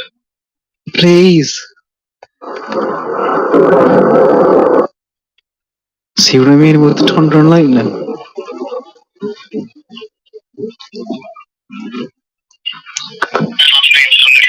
So, you're right. They started playing flowers. Somebody missing. Yeah, you're just talking about how long she walked on. Summer pleasure her knee, so yeah, because if you take those little pieces, what's an emotional person you talk to that time, right? You go crazy trying to piece them together. So when you add the piece of the nap, you don't just put NAT in. Or was it 45 minutes, 2 hours? Like, that stretches the timeline in a way where you're like, whoa. Wait a minute. On her way back home around the mountain, my friend Penny has done a very, very, very extensive timeline of the time when she left Hunter and then came around that mountain to get back home, which included 2 stops, one at Marathon, one at Dollar General. She's never specified where these 2 locations were at, but they're on that side of the mountain, like Baby's house. They're on the right side of the mountain. So Donnie was in within 15 or 20 minutes of Candace. 15-20 minutes. That's a lot shorter than what we might have thought originally. When she was leaving Hunter's to go back home. On the way home from Hunter's. So I asked her. I mean, my friend Penny even broke the time down and the paths of least resistance. And has even come up with a spot. And it's like, when you look at any other spot they could have met, it's way too public. was very conveniently exact. I mean, it's a spot theoretically they could have met to make a transfer. She says, no, it didn't happen. She got to take that to the next hall. So they move forward, past being down there. They pass up on the hill. She will could not have done. And taken Summer from the hill without you knowing about this. And she said, anything's possible. And I said, okay, we're to the point we're getting. So he's telling Tim about the call the previous day on the 3rd now. Or on the 2nd. This is on the 3rd. Anything's possible. What? Very conveniently exact. I mean, it's a spot theoretically they could have met to make a transfer. She says, no, that didn't happen. So you got to take that with a grain of salt. So you move forward past being down there, then back up on the hill. You say, well, could not have come and taken Summer from the hill without you knowing about it. And she said, anything's possible. And I said, okay, we're to the point we're getting. So he's telling Tim about the call the previous day on the 3rd now. Or on the 2nd. This is on the 3rd. Anything's possible. What would have had to have happened in order to make the transfer? Like, not the transfer, but something would have had to have boiled over. Like, Don wasn't just going to leave work early one day, sneak up to his own house, steal his own daughter, and then take her somewhere. Like, no. In the realm, in the arena of possibility, anything is possible. But for that to be just so organic, there would have had to have been like there's a catalyst somewhere. It's a hidden catalyst. If you start to make that a thing, right? So, right, did not exist to this. This thing could be whatever it wanted to be. Oh, I tried to. Like the Cal City boys. The Cal City parents. Alleged the boys went missing on next day. FDA's released and said it was actually 90 days before they even reported them missing. They were already dead, right? So I tell Candace, I'm like, listen, Candace, there has to be, and pardon my French, there would have to be a badder motherfucker around that hill than you and Don that day. There would have had to have been a real monster around there somewhere. Someone that is a worse woman beater than Don, more neglectful to the children than Candace. And this person is just, we want to believe this person, Tim, is randomly waiting for a little girl. So more abusive than Dawn, more neglectful than Candace. Hi Sarah, you're back. We can catch up there anyway on the notes on the on that, just what we took down from Tim's last call. So that was the call with Tim, or sorry, the call with Candace on the 2nd, and this is the call with Tim the following day. That he can't even know exists unless he accidentally saw her or if he knew about her before. So if he knew about her before, that means Don and Candace would be able to boil down through the people they know. And all of these people would have been like, I'm going to be honest with you, Tim, today, March 3rd, two people did something to their own daughters, right?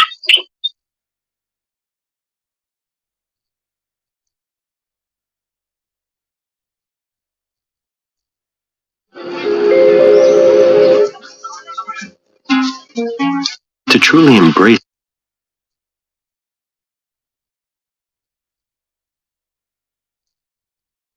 I'll be honest with you, today, March 3rd, I think they did something to their own daughter.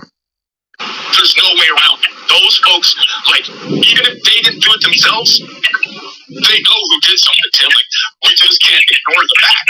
Right? But so let me get back to it. Hunter is the thing. He is the tie that binds. Without Hunter, you'll never see the girl alive that day.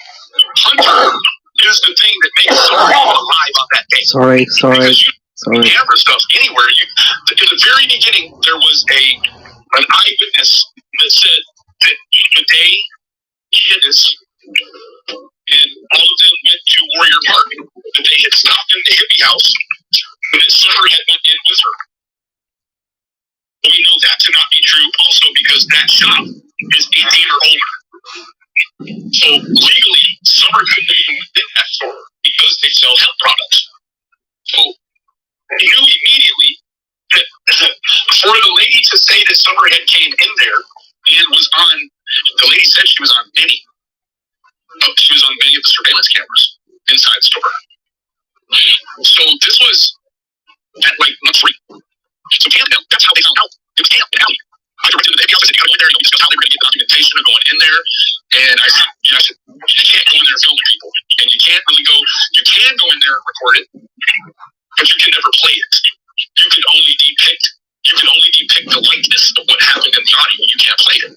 So all of the things come together where you're like, okay, the lady at the hippie house, she said that Summer came in with her mom the day she went missing. But in her saying that, she's also admitting that the hippie house breaks its own protocol for allowing minors in the store. So that sort of makes it seem like it's credible, but she came up with this information even though it detrimented her own business and livelihood. Big mouth of yours, maybe you could hear. Would you and the authorities be looking in all these dumb places if she was abducted? No.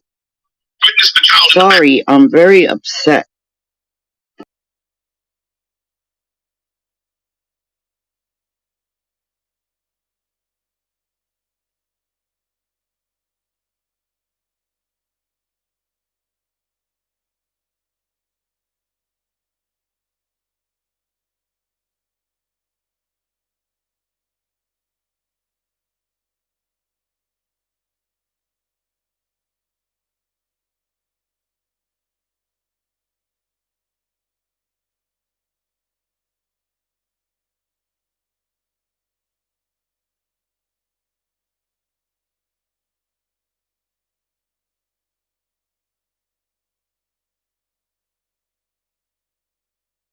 She could wake her up, and Candace said no.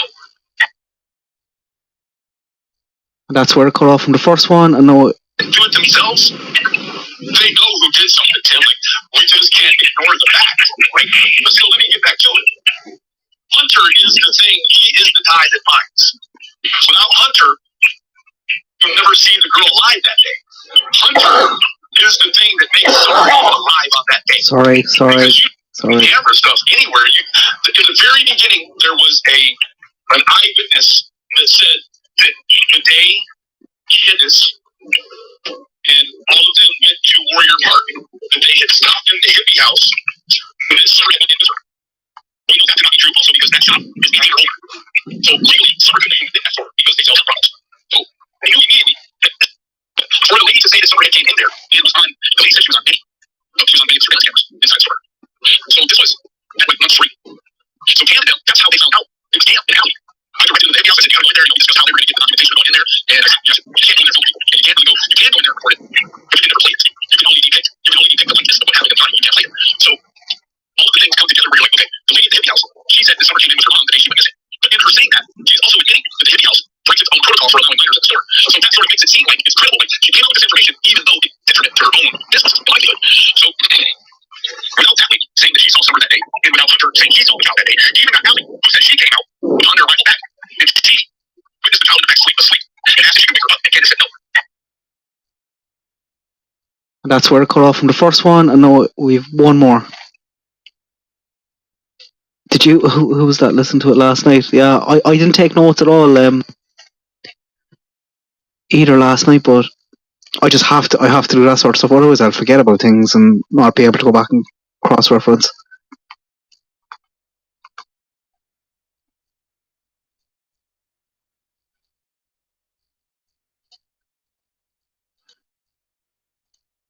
Tim does get a bit weird.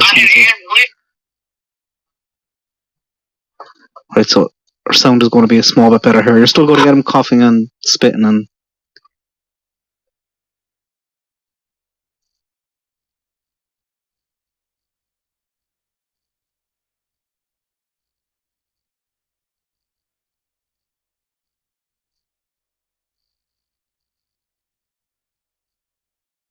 Like that. Listen, Brendan. Do right thing. Do right thing. Candace, do the right thing. Hand in the phone. Hand it in. Hey, bro, I ain't to talk about baby.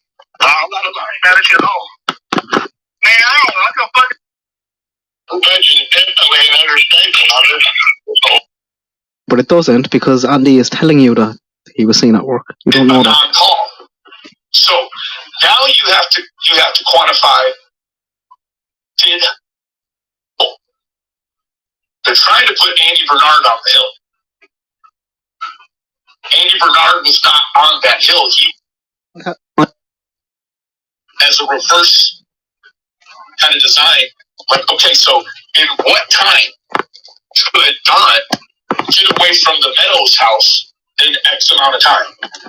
Well, when you draw that circle, holy cow, he could almost get home. I mean, he can get home. He can go past his house. So,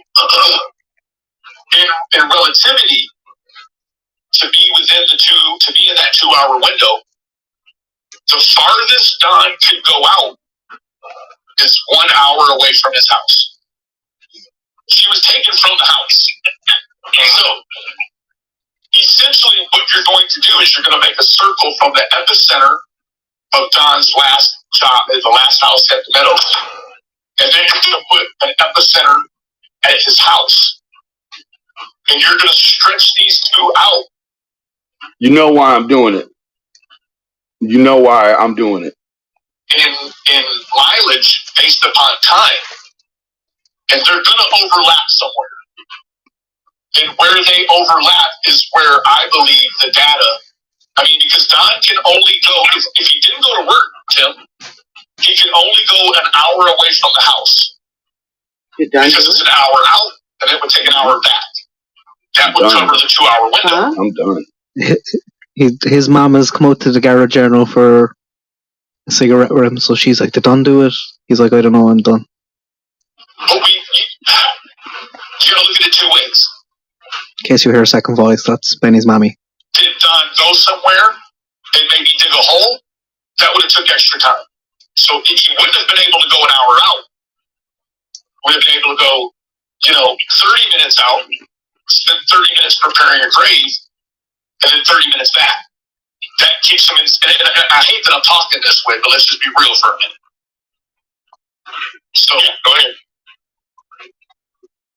You've got to make sense of the 2 hour window. Tim isn't saying a word here no either. He's just taking it all in, or letting Benny spill what he thinks. And I don't know how you do that because it's all concrete. Like things that I'm putting together for you right now are the reasons why Don and Candace have not been eliminated as a person of interest. You're trying to figure out, and especially for us as laymen, what in the hell is on Hunter's phone? They have not given that phone back. Why? He got a whole other replacement phone. It was his granddad's phone. I know every detail of this shit, Tim. It's a 2 hour window. And Candace created a scenario, or someone created a scenario that called Candace, said someone was trying to touch on the kids on the hill. It was either an Andy or an Andrew or an Anthony. But we know that's not true. Because Andy Bernard was at work on camera.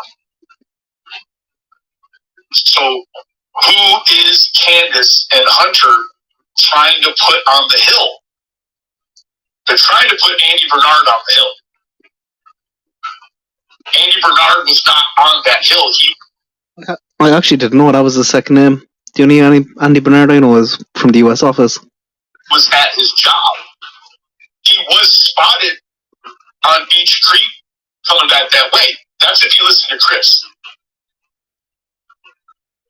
So that is interesting as well.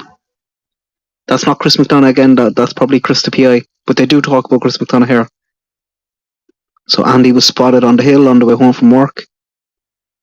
And Andy is telling people that he's on camera on work. And who is he spotted by? Frank Light. I mean, come on. you got a child pornographer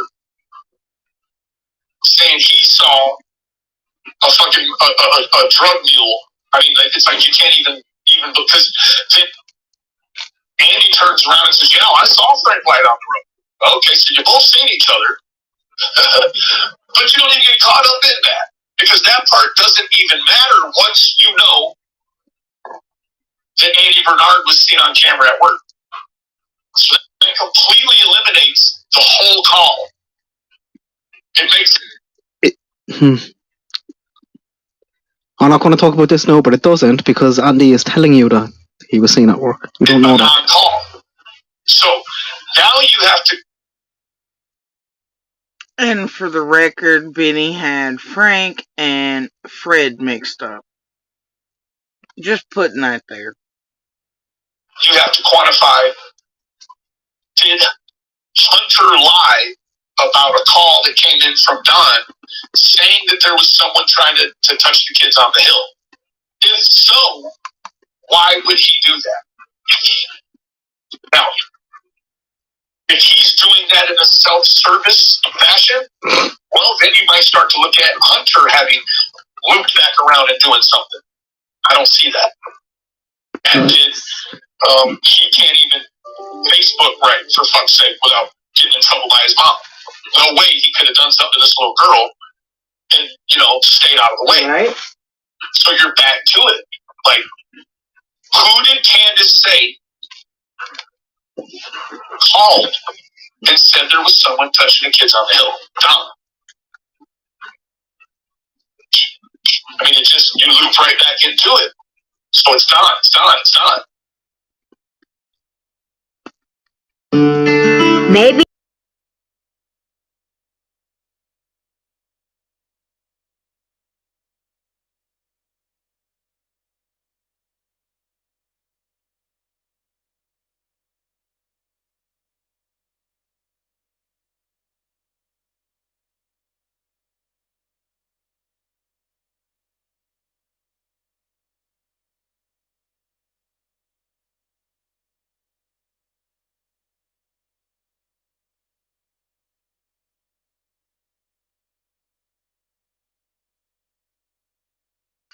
Don's driving 90 miles an hour on these country roads to get home, but it takes him 2 hours.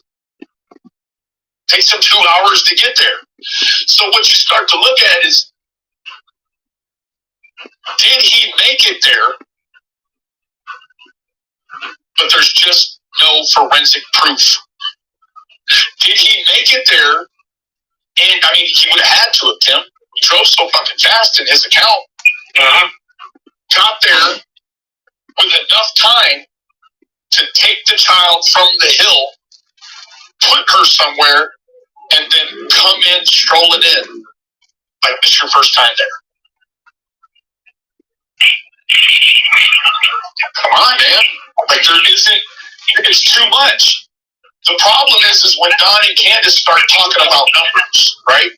Which is definitely an understatement on this whole thing, isn't it? Yeah, like, when you start talking about times and distances and miles per hour, I'm not a mathematician on the fly, but I'm going to sit down and I'm going to put it together. And you can't, like, the numbers will never lie. The numbers can never lie. But they're all the time stretch the numbers way past the envelope. Like, way past. Right? So, come on, man.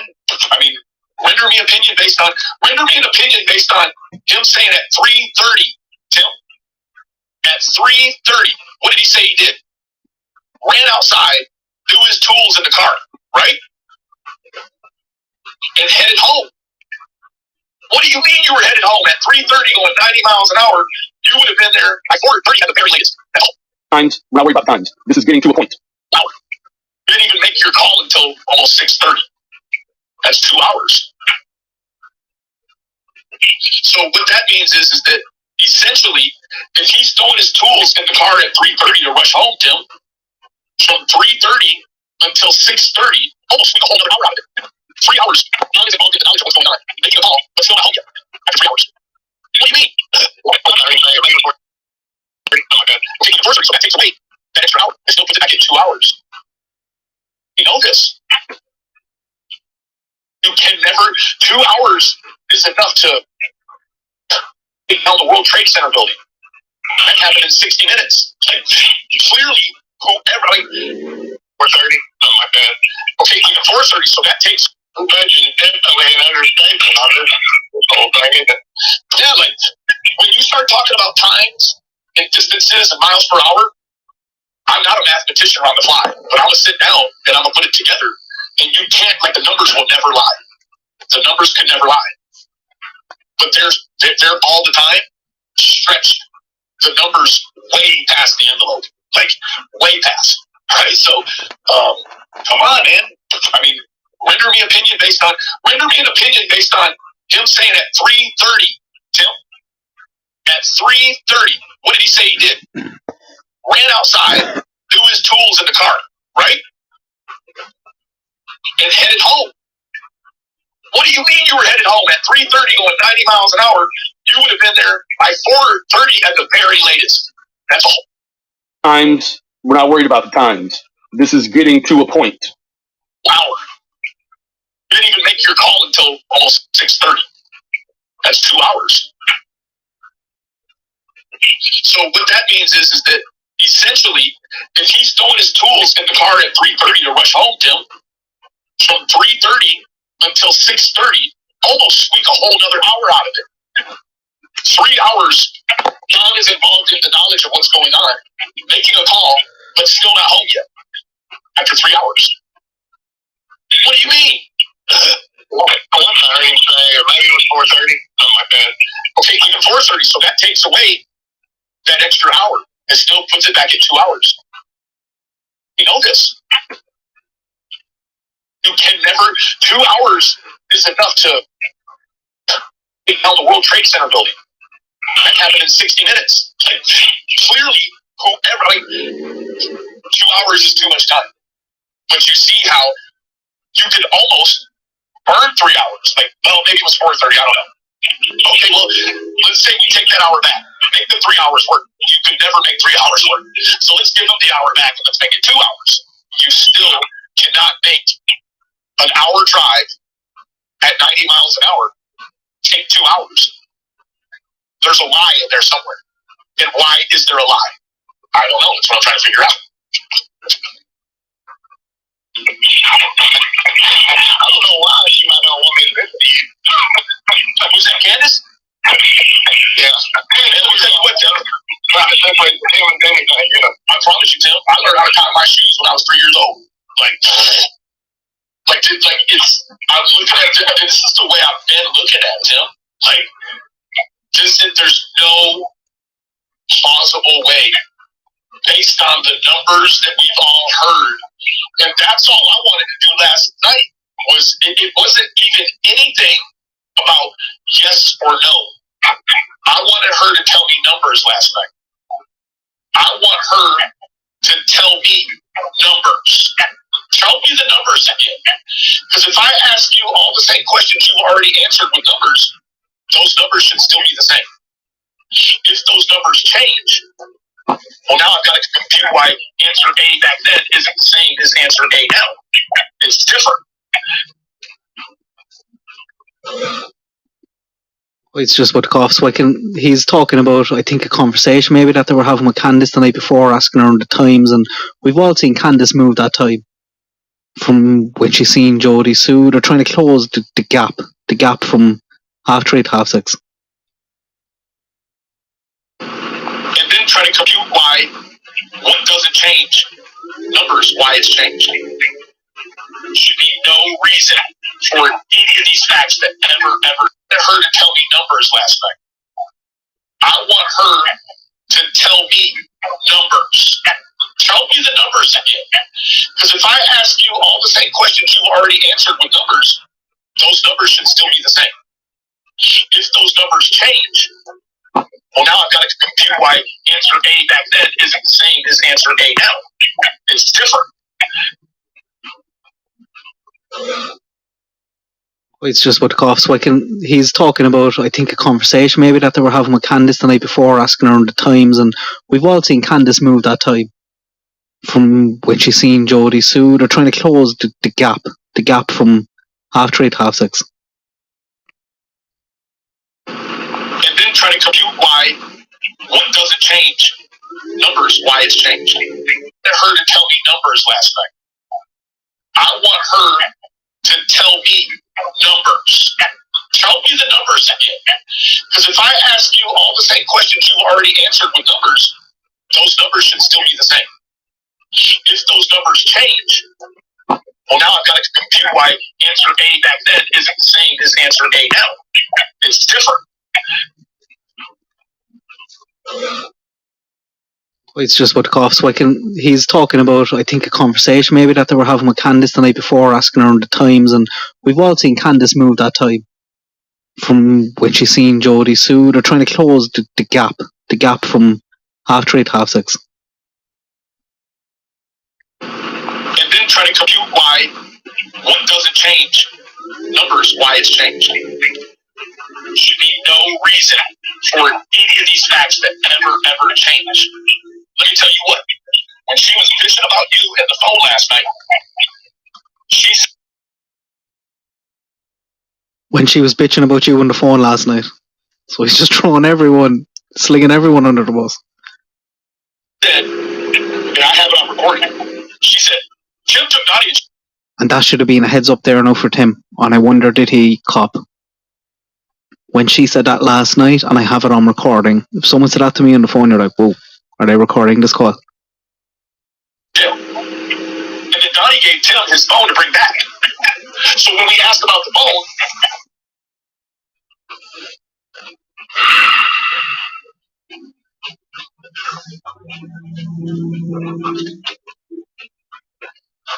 The problem is here. The problem just got here. acted like he had just found the phone. Yeah. So I'm like, well, why would Tim do that? Well, I don't know. And I mean, I think he said I found it in the car is what I think, which I had found it in the car because that's where she's. When she was bitching about you on the phone last night. So he's just slinging everyone under the bus. Said, and I have it on recording. She said, Tim took Nadia. And that should have been a heads up there now for Tim. And I wonder, did he cop? When she said that last night, and I have it on recording, if someone said that to me on the phone, you're like, whoa, are they recording this call? Yeah. And then Donnie gave Tim his phone to bring back. So when we asked about the phone,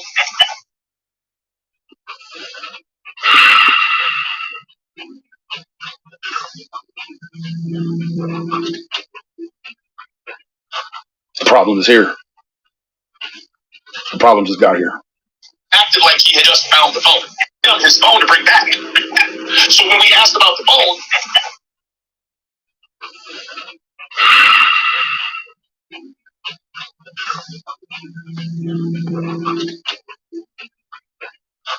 The problem is here.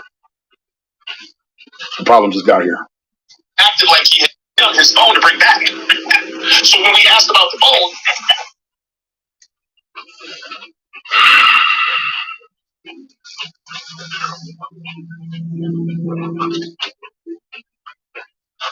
The problem is here. The problem just got here. acted like he had just found the phone. Yeah. So I'm like, well, why would Tim do that? Well, I don't know. And I mean, I think he said I found it in the car is what I think, which I had found it in the car because that's where it's been. But no, like I said, I did not want to venture into any of the territory, but this is gone, and we had already done it once, and it wasn't working. So I had permission to do it because we had already tried it, and I thought I've got to get it back up. He asked you to do it?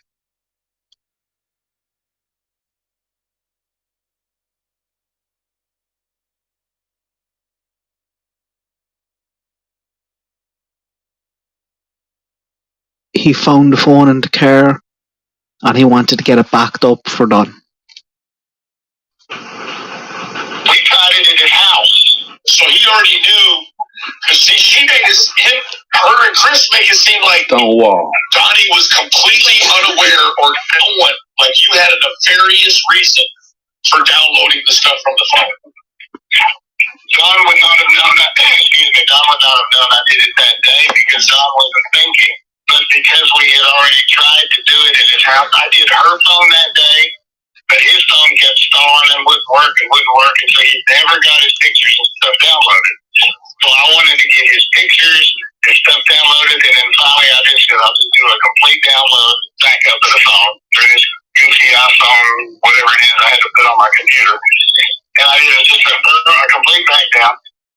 set the phone down, and I'll tell you exactly what I was going to do. That phone would stay there if nobody's ever asked. And the second that Donnie got out of jail, I'd have handed it to him. So here's your phone. Because that is his private phone. Right, now check this out. We're all on the same team. And this is what really messed, and part of my friends, this fucked Candace up when I said it. I said, why would you and Chris be upset that Tim downloaded the information off the phone if we're all on the same team and we just want Summer to be found?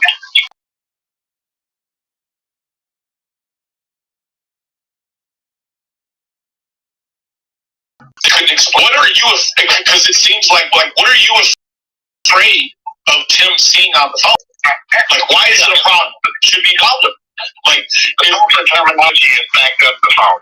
Backed up. The download sound devious. Backed up the phone. I had to try it in 2 or 3 different ways because I was trying to stick apps on in order to get it. I mean, all you got to do is download iTunes. Well, that's what I finally found out. Remember, I'm a Android guy. I can stick my Android up there and just boom, I got it. This thing, it was like stubborn, and it would give you 10 pictures and then freeze the phone. So I'd reboot the phone and get 5 more pictures, reboot the phone. And I was getting frustrated. I thought, my goodness, you know, he probably wants his contacts, he probably wants his messages. I said, and then that's when I did a Google search and put iTunes on there and just did a It does just seem like I'm after saying it a few times, but there's more stuff in there that I'm have interest in than the phone. That just seems normal to me, a backup. Looking at Tim and his website, I watch 1 or 2 of his vlogs about him talking about he's kind of old school. I don't think he's as tech savvy as what he thinks.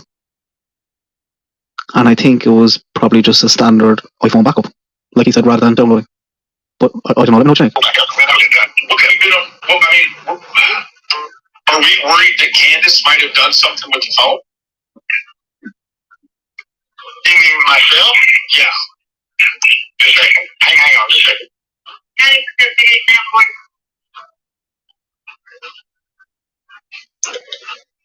thank you. I'm in the store with my parents helping me and stuff. Instinct. It was just, I didn't think it through far enough, except I finished what we started to do whenever it was at his house. I wanted to have it. It's his phone. When he got out, I wanted him to have his stuff. That's his stuff. No, I agree. There were too many fingers, too many people walking in and out of that house, stealing that phone from Candace. I mean, these were going probably through my head at 10 miles an hour. But he was like, this is his stuff, and I'm his friend. I'm going to back up his stuff for him, period. Yeah, that's the motive. Are you able to look at the data that's in the backup? I think it's just one gigantic file. I'm sure there's probably some way to hack into it. I'm not really interested. Well, so let me ask you a question. Why would you be... I told her I was going to give her the backup. No, I mean, hold on. I told her we needed to back up her computer, too. Do we feel like giving that backup to the TBI or the FBI is a necessity? I do believe at this point that she's got phones, she can do the same thing. I've got to stay out of the case. If I venture into the case... How big is that file? I don't know. Is it megs or is it gigs? No. Oops, sorry. He's obsessed with the phone and the backup. And I think a lot of it is coming back to Benny feeling left out of the clique. Don didn't call him since he went to jail. Tim is in doing all media work, gets Don's phone, he's Don's go-to man. Trudy and Chris are doing their PI stuff, which Benny, I think, tried to say he was doing before. And there's a lot of stuff coming up, but I'm not too sure about how much weight I play in the phone, or don't know if there's mad incriminating evidence in that phone and Don giving it to Tim in courthouse and telling him to do something with it and delete this and delete that. Oh God, sorry. He's disgusting. I don't know. I mean, like I said, just nothing was done. It was done. I was fine. I got his pictures, and his pictures I was able to get separate. I did not all of them. Some of them wouldn't work, but I got most of all his memory pictures. I mean, you see what I'm saying, right? Like your team Summer just like me. Like I understand that. I understand that, Tim. But the issue is that if there's something on the phone and you downloaded it and you've not turned it over, you're complicit. But no, it's on your computer. You don't know what's in the phone. I did not delete anything. I understand that. It's gone for him. That's all I did. But so what I'm saying is that we know that they're using the forensics. So if they used his forensics before, trying to pinpoint what he did prior and during the time she was missing, they certainly would want to know what's on the phone afterwards. And I feel like there's a real due diligence. There's a real due diligence to make sure that they can access that information, because you want to be able to at least say the answer's not in his phone or the answer is in his phone. But now you got if he wants to turn his phone into the river, all I told him was start him when if you see anything after he went to prison, that's me trying to get his phone back up for him. That's all. Anything, nothing's been changed, nothing's been deleted. There's possibly an app I was trying to do that I pulled off his, you search for an app to try to figure out how to get back up, stuff. And if that doesn't work, and I deleted that, but so okay, nothing's been changed on that phone. I believe it hasn't.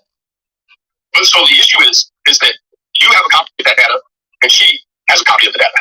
I've already urged her to turn it into the TBI, and she's going to drink a bottle of whiskey today. She's never going to give that another thought.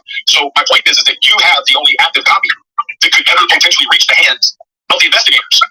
If you don't turn that in, they wanted it, and they specifically said they don't know it exists. They don't know you have. They don't even know you have access to it. I mean, Chris was turning it in for Chris isn't turning in nothing.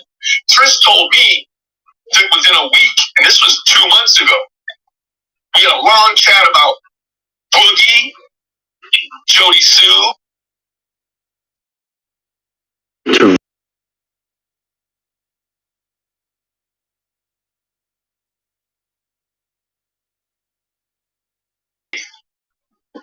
And I said, you gotta get Jody Sue and He dropped his grinder. act like he had just found the phone. Yeah. So, I wanted him to have it. Trying to pinpoint what he did prior me trying to get his phone back up for him. That's all. Is that you have a copy of that data, and she has a copy of the data. I've already urged her to turn it into the TBI, and she's going to drink a bottle of whiskey today. She's never going to give that another thought. So my point is that you have the only active copy that could ever potentially reach the hands of the investigators. If they don't turn that in, I mean, if they wanted it, and they specifically said they don't know it exists. They don't know you have. They don't even know you have access. I mean, Chris was turning it in. Chris isn't turning it in nothing. Chris told me. That's him walking to his kitchen there or something. This was 2 months ago. We had a long chat about Boogie, Jody Sue, and Ann. And I said, you gotta get Jody Sue and Boogie and get a polygraph. Now, Jody Sue isn't probably going to be a candidate for the polygraph by virtue of her chemical situations. But the son is. He's 19. Oh, I promise you within the week, we're going to have them questioned and polygraphed. Man, that man ain't turning in none of this shit, Tim. I am sure of it. I don't know what's going on with Chris and Trudy, but it can't be all of these complications with Trudy and these things that they're doing on WJHL and all these things they're stretching the truth about finding remains. Like, man, there is no integrity in any of that shit they're doing. Let me tell you what, at night time, Trudy gets together with Candace and Shannon and all this shit to prayer guard Martin or whoever is bashing the wells that night. That's not her child. In fact, I don't even like the idea that I know she's doing it because it's completely unethical for her to sit down in a WJHL segment and call herself a private investigator. It is no longer private, right? Like, you walk into the store and I'm like, hey, Chris, you're the private investigator that tried to give up your services for free on Evelyn Boswell case last year. It's not private anymore. It's clout. They're chasing clout. That's it. Wow. Wow, Benny. Benny telling people that they're chasing clout. If they were chasing money, they wouldn't be here anymore. You can't tell me. Haven't they already taken his phone? He got everything off of it, messages after, the after. Maybe they did. But then again, maybe they didn't, and the answer's in there, we're just holding on to it. Well, here's the professional story. Listen, Tim, there's no way they could know that you have that data. There is no way they could know that you backed that phone up. But you have. All they would have to do is come around and say, oh, we want that phone to look at. I mean, if they want the phone, she's got the phone. If they don't, but that's being uncooperative. Being cooperative, that's the thing, though. In this situation, even if we're not asked, doesn't mean that we can omit information. You have to automatically, I'm not going to tell you what you should do, but I would automatically be in a huge rush to get that data from Don's phone to the police. For what reason? Well, the main reason is because if he had something to do with the disappearance, we could know. Second reason is because if we're friends with him, our mission is to get him cleared. And if that information can clear him, why are we not in a rush to give it to him? Like, I haven't really thought of this stuff, but do you know what I'm saying? There's what information could be on the phone that would clear him. You can be like, oh, we've seen this phone, he wouldn't give to us, and this no clears you. Right now, we're letting them play out their part. You gotta let them play their part. All these things, you gotta let them play it out. I still have hope. There is no way they could know that you backed that phone up. But you have. All they would have to do is come around and say, oh, we want that phone to look at. I mean, if they want the phone, she's got the phone. If they don't, but that's being uncooperative. Being cooperative, that's the thing, though. In this situation, even if we're not asked, doesn't mean that we can omit information. You have to automatically, I'm not going to tell you what you should do, but I would automatically be in a huge rush to get that data from Don's phone to the police. For what reason? Well, the main reason is because if he had something to do with the disappearance, we could know. Second reason is because if we're friends with him, our mission is to get him cleared. And if that information can clear him, why are we not in a rush to give it to him? Like, I haven't really thought of this stuff, but do you know what I'm saying? There's what information could be on the phone that would clear him. You can be like, oh, we've seen his phone that he wouldn't give to us, and this now clears you. He's tucked away. They got him where he wants it. Right now, we're letting them play out their part. You gotta let them play their part. All these things, you gotta let them play it out. I still have hope that it's a time-sensitive situation. I still have hope that, let's say, for instance, if the data from that phone is the thing that can find out where this girl is, and if she's alive, she doesn't have to spend another minute living in the hell that God chose for her to live in. I mean, we can see the hell they forced her to live in on that hill. It was hell. So I can't imagine that he would usher his child off to somewhere better than his own care. which his own care was shit. So we have a real dude that, like, I still have hope that the girl is alive. I have to. Because at this point, like, for what?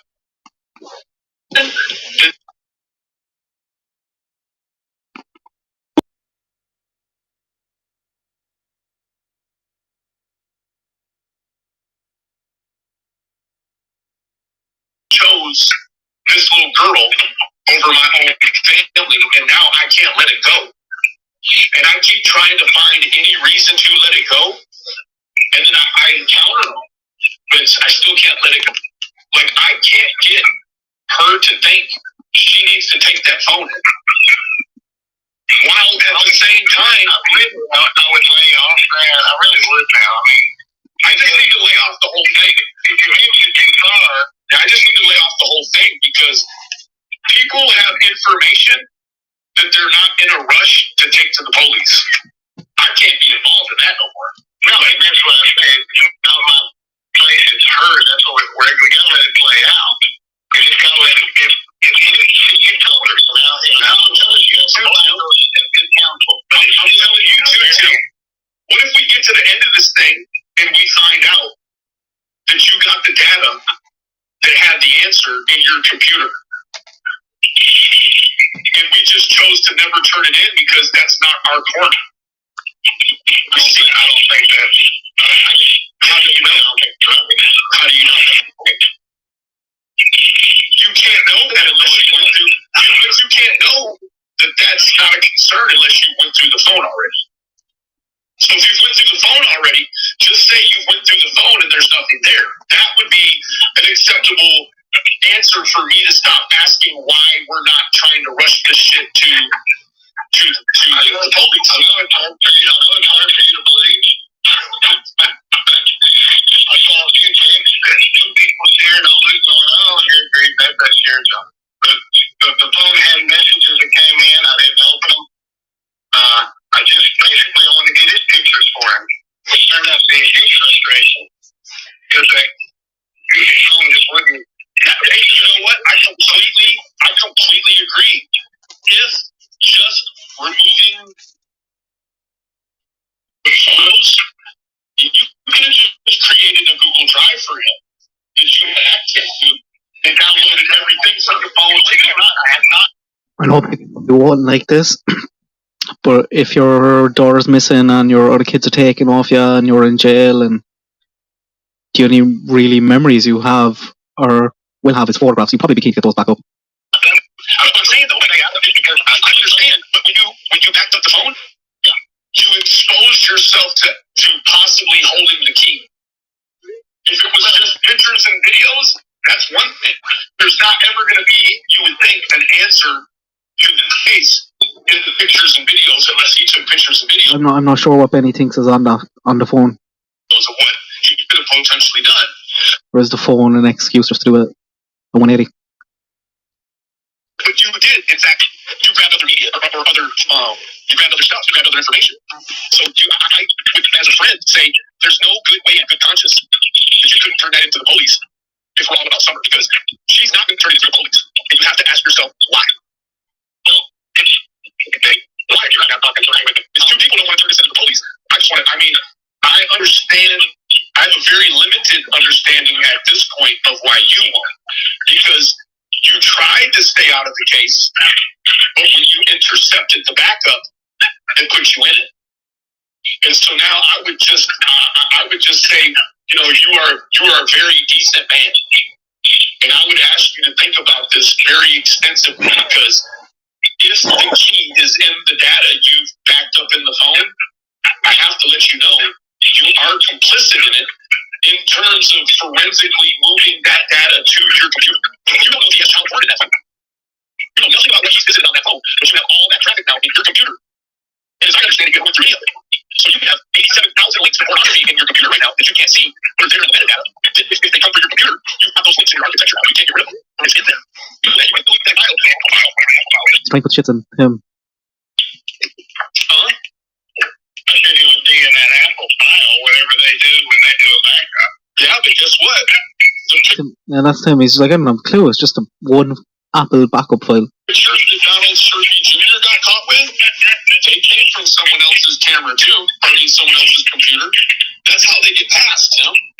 They don't have any idea of what your motive is unless you tell them. Right? Exactly. That's the thing. If they organically come to you, like let's say they come to that home, all Candace has to do is say, Tim Bullings has a copy of the phone too. Yeah. So now they're going to come over there and say, why do you have this in your computer but you never brought it to us first? No, we are involved in it. That's what they'll tell me. I think because I told Chris and he's an investigator, he said he was doing that. You can't blame it on Chris though. You'll still be in trouble. I mean, you can try to blame it on Chris from the jail, but it's not going to work. Because you're in physical possession of whatever's on you. And Cerfi Jr. got caught with, they came from someone else's camera too, or someone else's computer. That's how they get past, Tim. They don't have any idea of what your motive is unless you tell them. Right? Exactly. That's the thing. If they organically come to you, like let's say they come to that home, all Candace has to do is say, Tim Bullings has a copy of the phone too. Yeah.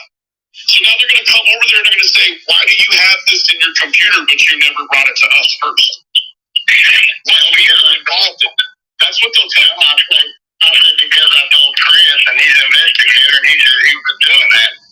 I can't blame it on Chris though. You'll still be in trouble. I mean, you can try to blame it on Chris from the jail, but it's not going to work. Because you're in physical possession of whatever's on. You've now taken that man's trust and you put it in your life in a way. But even then, if you're harboring data from his phone that you haven't willingly turned over, that's good. That could be a problem for you. I mean, just being honest. $5.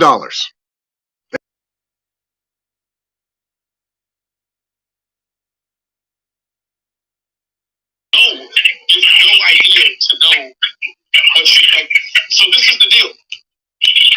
If I back up your phone and you got child porn in your phone or links to it, and they become hip to the fact that I got your data on my computer, they're going to come over and find the same thing in my computer as in his phone. And it doesn't matter how it got there. You willingly uploaded it to your computer. That's intent. All you got to do is reach intent. And next thing you know, you're going for a preliminary examination to find out if they've got enough evidence to move forward with a trial. In forensic evidence, you know in all of this, like, Tim, I don't want to tell you, you're kind of in between a rock and a hard place, potentially. I don't want to say my friend Don has these things on his phone, but I'll tell you what, my friend Don elbows his old lady in the face, and he, diddles his sister when they're young. Like, we've talked about his sexual deviism. We've talked about the potential of him sneaking away, smoking crack, and... You're just going to skip forward here now, I think, is it? Yeah. I mean, I love you, brother. And I'm not trying to be weakness to friendship. That's for sure. That's it. Weakness to friendship. And because I love you like I do, I gotta be stiff about it. Like, that dude is a sexual deviant. Let me tell you what. He doesn't just drive to Knoxville and try to find crack. And he's got crack dealers all in his phone. What does he do when he's out there? All kinds of sexual deviism. If he doesn't have a hooker with him, what is he doing? Smoking crack, looking at pornography from his phone. So all of that stuff is in that phone. It's on your computer right now. You know Don is involved in the underworld with the drugs and the people that go with the drugs.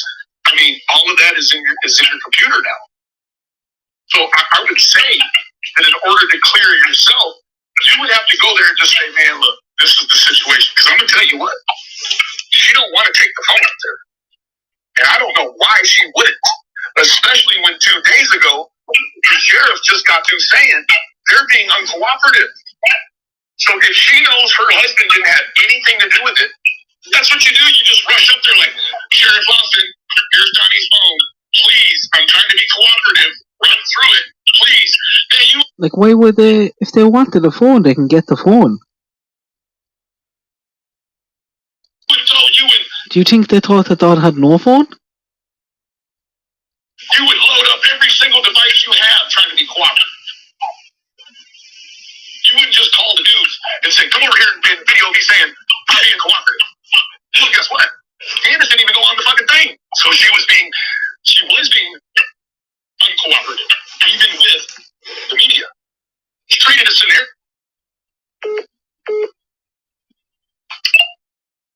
Like, how silly is that?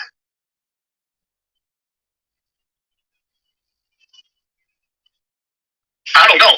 Like, I want it to be one way. But unfortunately, with the way that I have researched this thing, Tim, it can't be. What we're looking at is a scenario, unfortunately. Now, check this out. John says they're abducted. Is no, what did I fat chant? There is no proof of an abduction, and there's no signs of foul play. What does he say? It's a very real possibility she wandered away from her home and became lost in the mountainous terrain surrounding her home. That's verbatim. I got that down. How could Don and Candace be called not cooperative when the sheriff said she wandered away? 1.25 now, just trying to get through some of this. It does, I know he's Miranda just talking about the phone there, but it does get a bit interesting again. How can he fix his mouth to say they're uncooperative? There should be no changes. I mean, you let them come back. I mean, you welcome them to come back and give you any update. How, in a wandering off, can a parent be found uncooperative 8 months later? Doesn't work. It's like saying I don't even know how to. It's just the craziest logic. You know, it's like saying the dog ran away, but I took him in the truck and drove him around the corner to do it. That doesn't even make sense. How are they being uncooperative in a case that you've already said they don't know anything about it? Dr. Phil said, they don't know anything about it. Behavioral panel, they don't know anything Tim about is still there, yeah. Ronnie Lawson Tim does a bit of talking now as well said they himself. know something about it, they're not being cooperative. What that means is that theoretically, they've been asked a question or some questions and they've refused to answer them. At the very least, right? Evoking your Fifth Amendment right to be silent, right? Also equates to being uncooperative. So, what, again, I asked, what is there to be uncooperative of if the running game is that she wandered away? You don't have any information about, like, what information could you even give that would be uncooperative if you don't know where she went? That's Ronnie Lawson telling on himself, trying to be tricky on the fucking thing. Because what he just said is they know, but they won't tell us. They're not being cooperative. Well, where that comes from? Because 7-8 months ago, you said it's the very mountains, around her house. That's like telling me I know where my dog ran away to. Well, if I knew, why would I be asking for your help? And if I knew, if you continue to ask me the same questions you've been asking me, I'm going to tell you the same answers again. I don't know. The 3 words don't change in 8 months, 8.5 months. I don't know. Now all of a sudden they're doing 2 searches back to back. I was told they did a little extra searching on a 3rd morning. And so we got 3 searches, and we got in saying that they're not being cooperative. That's a complete change. He just honed in on them as suspects. That's what he did. He didn't say everyone's not being cooperative. He says the parents aren't being cooperative. Guess what? He just cleared Jody Scoop. If you need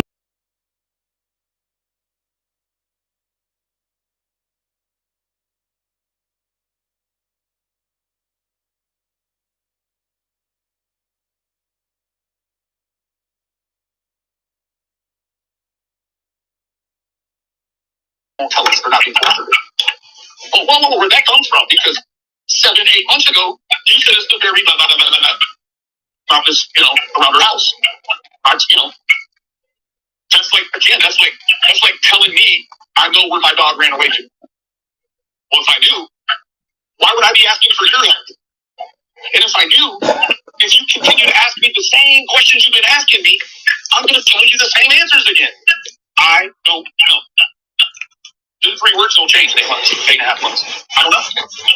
Now all of a sudden they're doing 2 searches back to back. I was told they did a little extra searching on a 3rd morning. And so we got 3 searches. And they got in saying that they're not being cooperative. That's a complete change. He just honed in on them as suspects. That's what he did. He didn't say everyone's not being cooperative. He says the parents aren't being cooperative. Guess what? He just cleared Jody Sue, Andy Bernard, Jackie Dobbs, Frank Light. He just cleared everyone and put his scope directly on the parents. That's it. It's a play on words.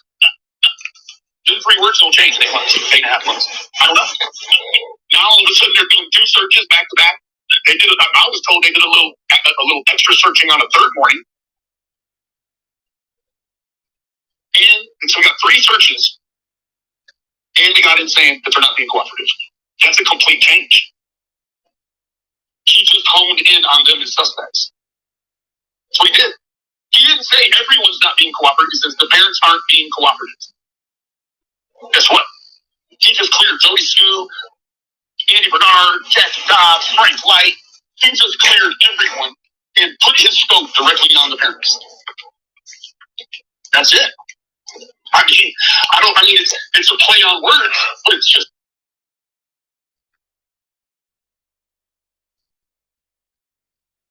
As a brief note, the phone fuckery never made much sense to self or others. Seemed rather goofy and fucking stupid. I've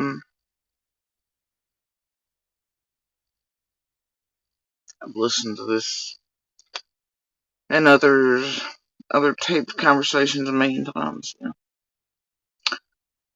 Sometimes you catch things coming and go through the years. Couldn't quite figure out the goofy.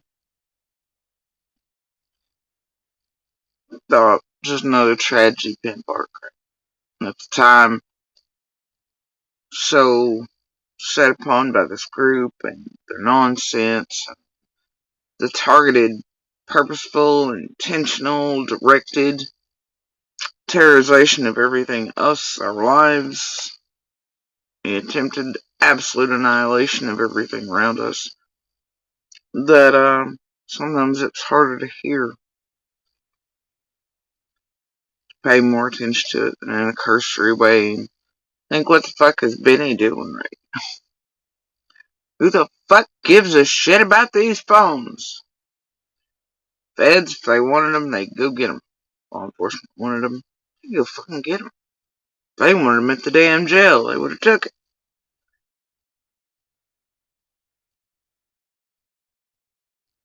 You know it's stupid because at that time, even we've been told, all our shit's hot and live. All times. And any genius who, now just a regular anybody should know capabilities of U.S. government, feds and all that. They don't need to take your fucking device to have everything coming and going off of it at any time. Apple or not, I don't give a shit who you are. Maybe Apple's a little harder, whatever, but if they want it, they're gonna get it, man. You know what I mean?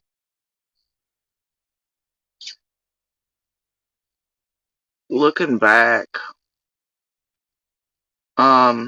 seems like it was this histrionic reaction, like a purposeful, manipulative one, over this phone.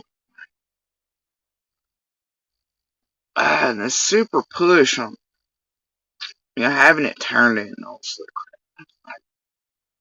And you see that it's also, can't get Tim to do it one way, and then it's, oh, well, you're going to be responsible if there's something on there, and it's the other way.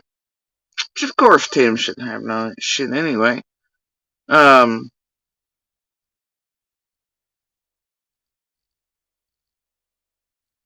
it seems like somebody, the team,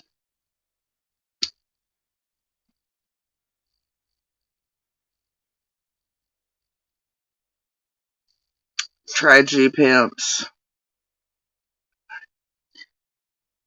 are real concerned about Lawson's statement at that time about the parents not being cooperative. And,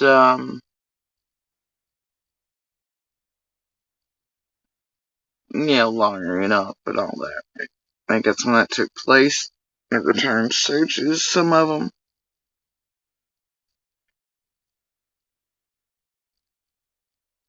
And we're maybe trying to use this as a nonsensical thing, but get them there and get them rushed to LE in this area. That way it would look like people were cooperating. And then that way they could continue to hammer in, and anybody never fails. Look here, look there.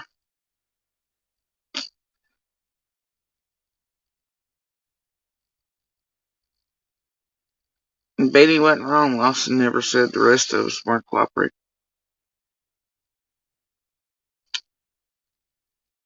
And he wasn't wrong. I always kind of wondered how in the fuck they were persons of interest or suspects. She just wandered off. Perished in the woods. Which I'll never believe. Never on this earth. But they've never quite finished that sentence, so have they? See, she may have walked off from her home, gotten lost. And then they say, look at space. Certain places, spaces, small enough to where you know a little one's not going to get into them on their own.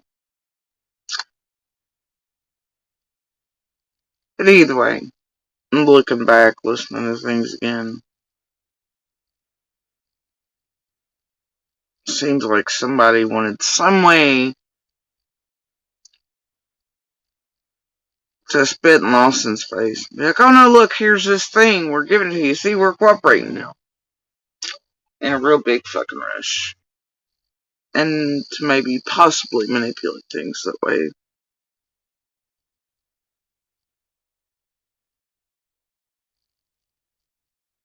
Never made sense to me. Maybe I'm wrong, but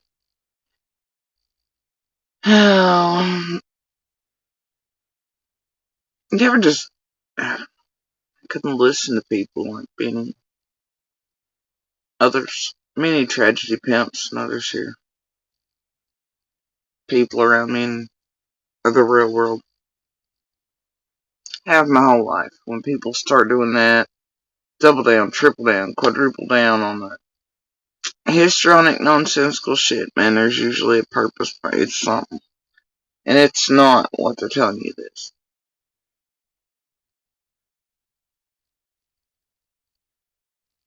That whole push for the phone. I don't know. Maybe I'm wrong. There's a reason for the super push for it, though. No matter how it went, and for what.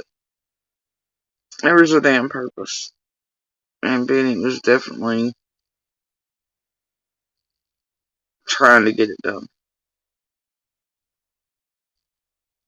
Weirdly enough, his searches and these other things, and called not cooperative, blah blah blah. And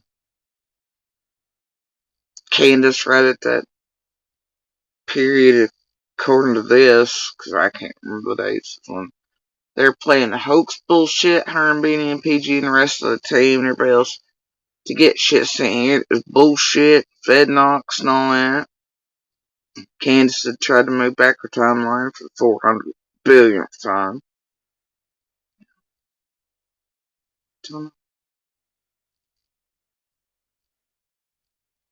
can see throughout these conversations that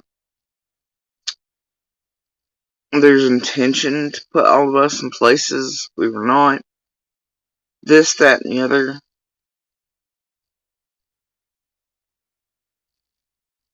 By many.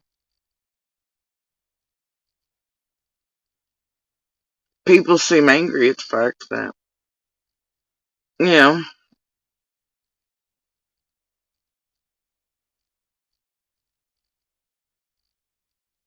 Lawson just singled them out with not cooperating.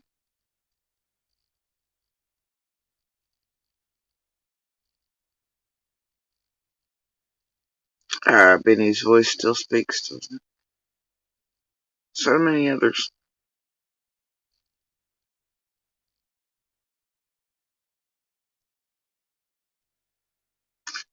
Anyway, carrying on.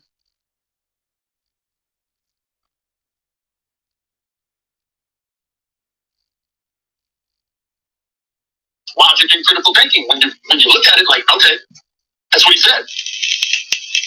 And these people are using the media to pass messages to each other instead of talking. Candace goes on the air the next day. He's on the air before, on the air the day after. Like, man, who's not doing what? I guarantee you it ain't gonna be the police. It's gonna be Candace and Don. He turned on them. I'm telling you. And I told you from the very day that I was up there, and then police came and interacted with them about the trespassing while I was there in Macklin, the little short one, Baldhead. Lieutenant Macklin, I'm here. Okay. Lieutenant Macklin, he was treating them like shit. As soon as he got out the truck, he was treating Graham and Candace real bad, and immediately I was like, Terry, I'm doing my best to try and mute it, but there's a few getting through every now and again. he knows they did, he just can't prove it. Can't prove it. Wasn't no reason why he was supposed to come up there and treat Graham and Candace like shit. He told her, "Oh, I'm so sorry. We're still trying to find baby Summer, and I'm so sorry these people are here bothering you, man." But he got out the car and was like, "Yeah, no, we're not doing none of that." Treated her like shit. And I told you, I wanted to know if Macklin was just a dickhead. So when he looked at me at a point, I nodded.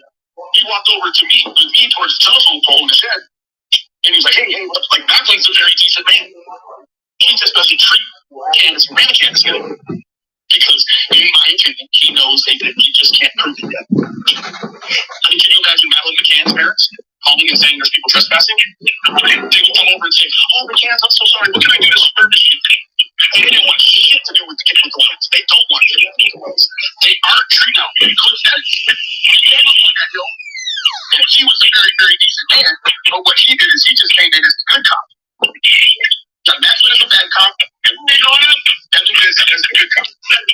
So, I don't know. Right? But if you look at it the way I just explained it to you, there is no reason in a wandering away case that a sheriff should ever come back and say they're not being cooperative. You can't be uncooperative in something you don't know about unless you actually know about it.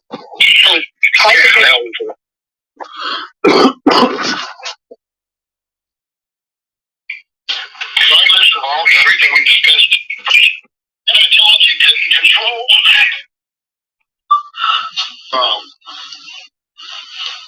they were like, his nose, he was treating like shit. As soon as he got up, Betty's gone back out to the garage for a joint. It must be about 6 or 7 minutes since he had one. the truck, he was treating Candace real bad, and immediately I was like, he knows they did it, he just can't prove it. Can't prove it yet. Wasn't no reason why he was supposed to come up there and treat Graham and Candace like shit. He told her, "Oh, I'm so sorry. We're still trying to find baby Summer, and I'm so sorry these people are here bothering you, man." But he got out the car and was like, "Yeah, no, we're not doing none of that." Treated her like shit. And I told you, I wanted to know if Macklin was just a dickhead. So when he looked at me at a point, I nodded. He walked over to me with me towards the telephone pole in the shed, and he was like, "Hey, what's up?" Like, Macklin's a very decent man. He just doesn't treat Candace and Graham Candace good. Because, In my opinion, he knows they did it. He just can't prove it yet. I mean, can you imagine Madeline McCann's parents calling and saying there's people trespassing? They would come over and say, "Oh, McCann, I'm so sorry. What can I do to service you?" They didn't want shit to do with the chemical lines. They don't want chemical lines. They aren't treating them. Cliff Evans, he came up on that hill, and he was a very, very decent man. But what he did is he just came in as the good cop. You got Matt Flynn as the bad cop, and Evans as the good cop. So, and I don't know, right? Like, but if you look at it the way I've just explained it to you, there is no reason in a wandering away case that a sheriff could ever come back and say they're not being cooperative. You can't be uncooperative in something you don't know about unless you actually know about it. And how can you pass a polygraph but now not be cooperative? Did they actually pass a polygraph? I don't know. I'll tell you this: Hawkins County, they have no way of knowing if they passed the polygraph. All they were just told by the TBI. TBI gave that test. They just relayed the results to Lawson. I wonder, is that true? Hawkins County have no way to know and just relay that to basically, the reason I'm asking that isn't the polygraph or the results, but just the interrogation. Would that mean that, I don't know, sometimes I wonder in this case, is there too many chefs in the kitchen? So can Lawson, you never heard TBI say, "Oh yeah, they passed polygraph." You heard Dr. Phil first, and then you heard Ronnie Lawson the next night. Back in the same thing. You not heard nothing, right? Anything you've heard from Ronnie Lawson that is stuck out as a keynote phrase is they are not cooperating and they've lawyered up. How can he say they lawyered up if they didn't lawyer up? That's because they have, Tim. They had to have. I've heard in so many strange conversations since I've heard that. There's questions I asked her where she now says, "I can't talk about that." And we did hear one of those the night before, so what Benny's saying here is that Candace is lying about Laurie or no? All the time, Tim. Yeah, I mean, that's been that way with me for a long time, that's why. But not me. That woman will tell me what color her poop is today. All of a sudden now, she don't want to talk about none of this stuff. Last night, I had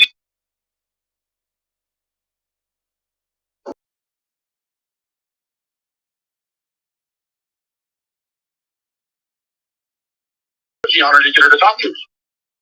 I had to do a push and pull. I was like, "Listen, I can't do this anymore. You got weird stuff going on with Chris and Trudy, yada, yada, yada. I'm taking a step back." And she's like, "Fine. Fuck me, those motherfuckers." And I mean, we went through it. And then she started calling. So then I called her back. Then she would text me, "Why are you calling me, bro?" I would be like, "Candace, you're playing a fucking game. I'm done." I don't know, sometime later, and she is just she's loaded. And I saw it as an opportunity, and we went through it. And I'm telling you what, she's got a gut feeling he's going to hurt on her.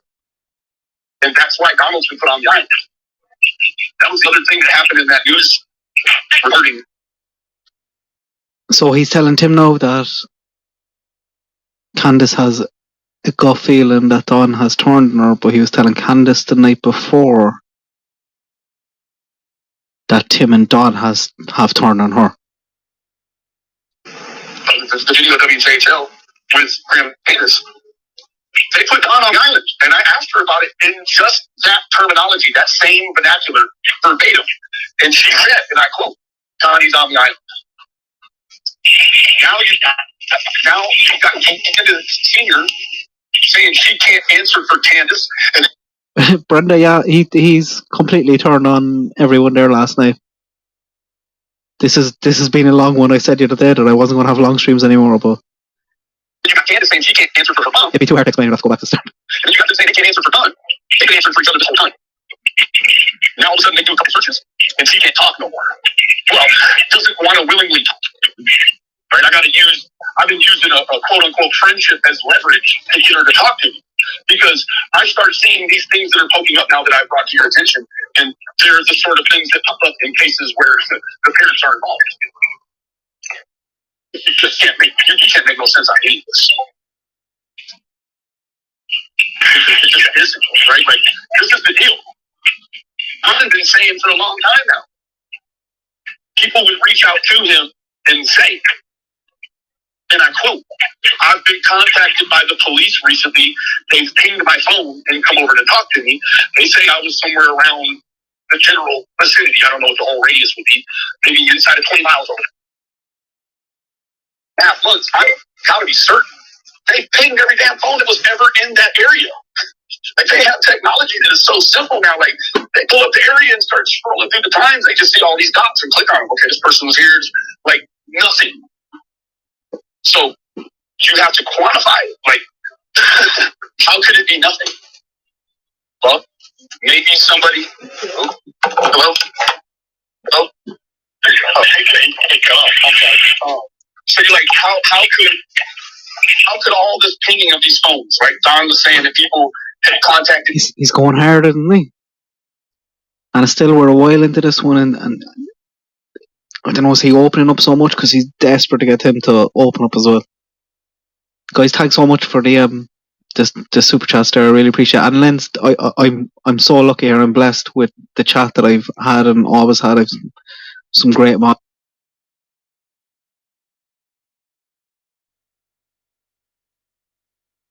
Now I gotta tell you, I'm with this dude on that. But he took an arc somewhere. At some point that I recall.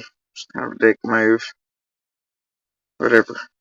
But, yeah, wait a minute. They do try hard. Them and they took a fucking module. Bullshit. Constantly. And even this many years in.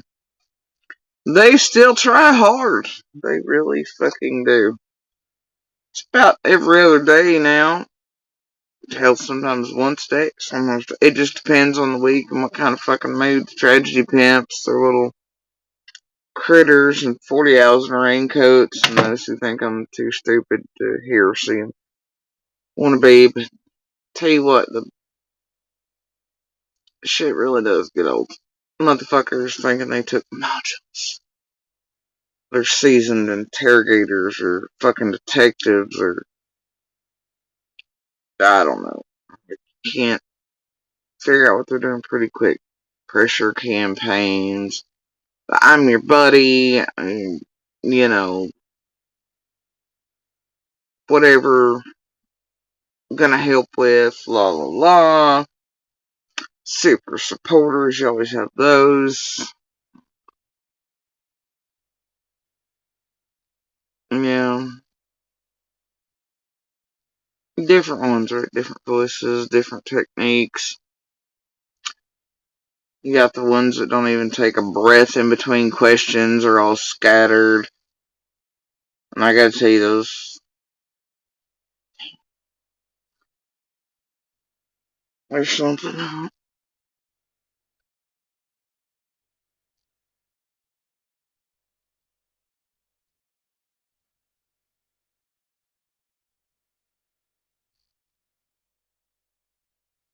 I think there was 2 or 3 of those last week. It may have been last week. This week's been mostly filled with the, can I be your friend? You know, rinse repeatings, the little trolls and whatnot, you know, but at this point they know there are very few people that are allowed access or contact with me. And so you can tell some of them, like, they store up like 9 billion notebooks of questions, or they're prepared, right? And they don't take a damn breath and asking stupid shit. Even those like range for freaking eons are stupid shit that they clearly motherfucking should know and do know, and you know they know them. Man, it gets old. So, okay, busted quicker and shit. Why are you asking me this stupid shit? I know you motherfucking know. No, wait, it's in the handy dandy notebook of all the tragedy pimps in the team, and everybody's still trying to database and databank. Do whatever the fuck. Right? For those curled right up around some of the worst monsters. I'm like, bitch, I ain't got time for this shit. See you, hear all y'all, gets on your nerves. Benny really did try hard after all these modules. The whole crew, they all have their little people.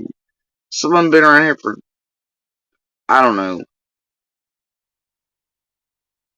however long the fuck this realm has existed. And they all think they're super sleuths and this and the other. Yeah, it's annoying. Benny's pretty transparent. He always was. I don't know. We're gonna talk about him like he's dead now, okay?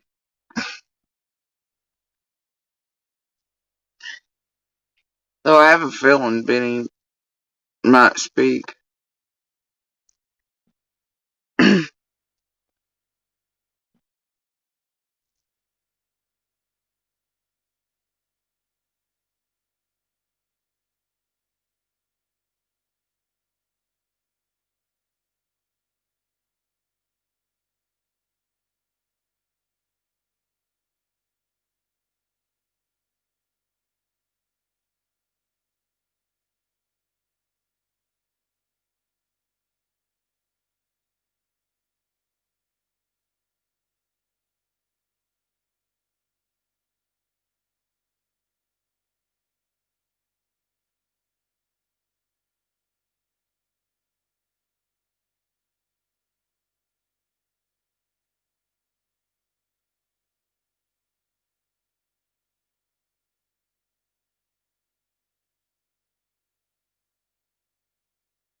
Anyway, just a little marker there. I don't know.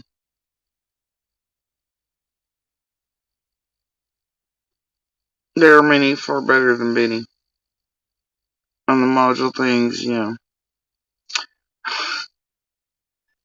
But, anyway, I just had this feeling this, despite Benny being grounded, Benny may speak from beyond.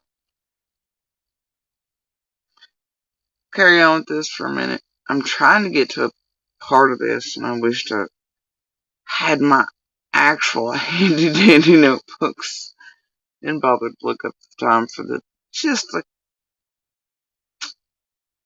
little bit searching for here. But we'll see if it's in here before I have to jet. And if not, come back around to it at some point.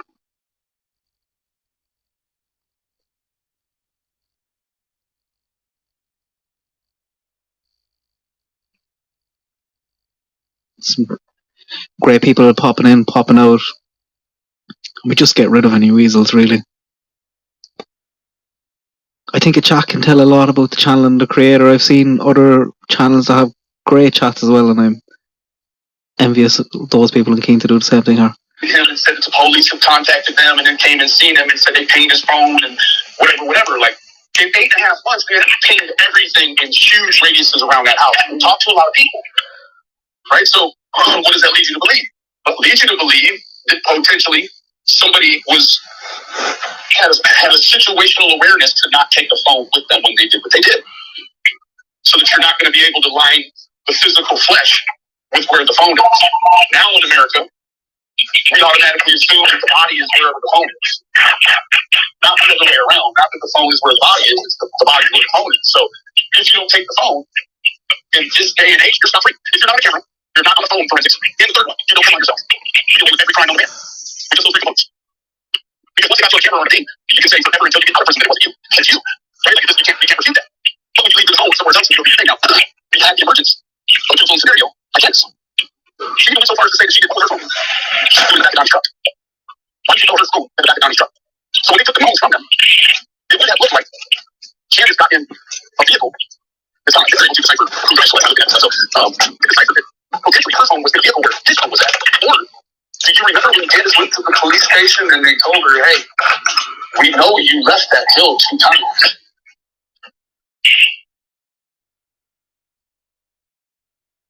So they told Candace, "We know you left that hill 2 times."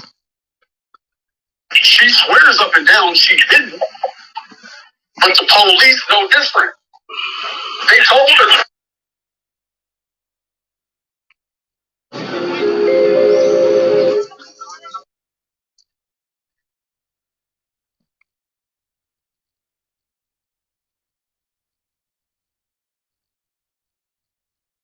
Twice by your home.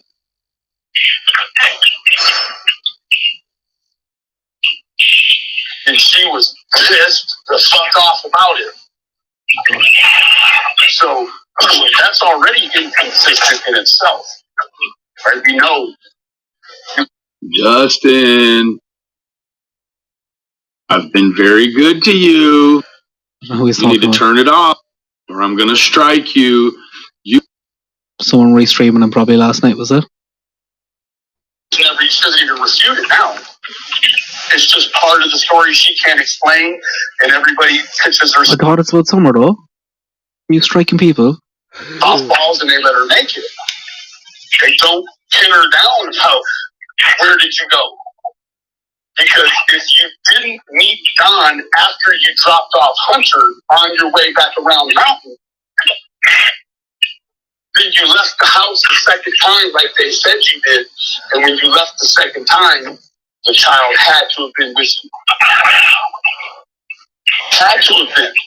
Because if the child wasn't with you when you left the second time, then that means you left the child at the house. It then could mean that that could have been the window somebody came there and took her when they knew she wasn't there, or when she could have told someone, "I'm leaving now." Man, Tim, these people, they're involved, man.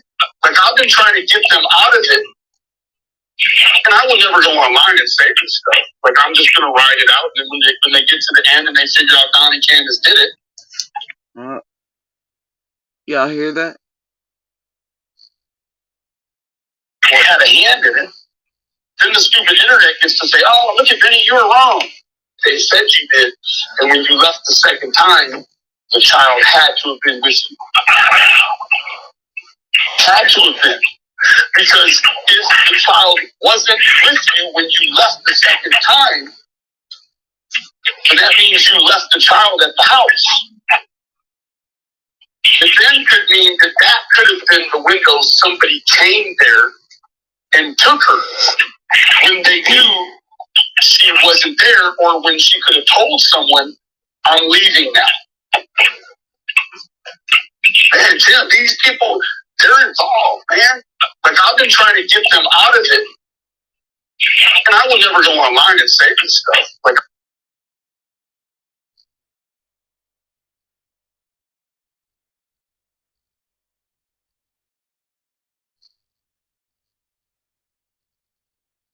they said you did, and when you left the second time, the child had to have been with you. Had to have been. Because if the child wasn't with you when you left the second time, then that means you left the child at the house.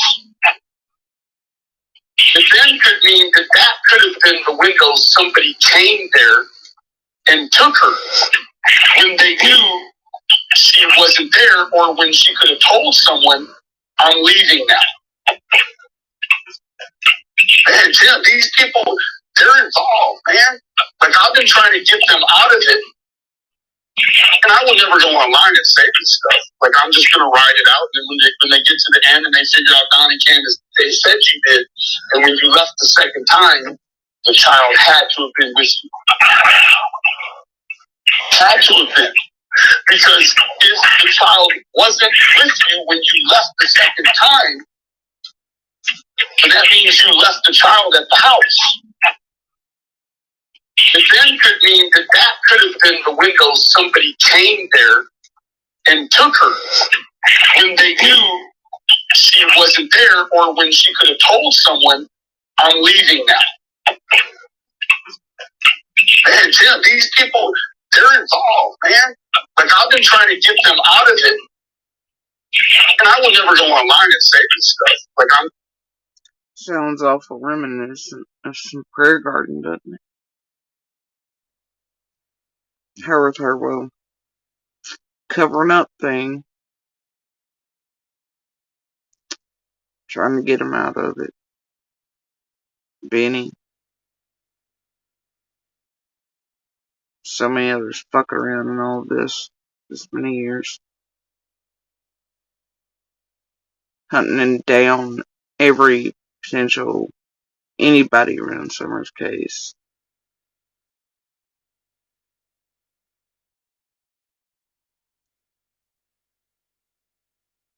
To fuck with, to eat, and destroy. It's made them countless amounts of money. Fucking it up benefits them no matter what. Fucking all our lives up. The fuck do they care? Makes the money too, and content in the dry periods when there's no media releases, anything else.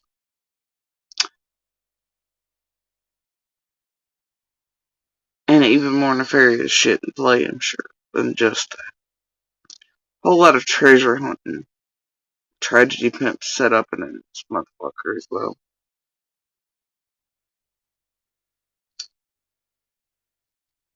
Y'all get it yet?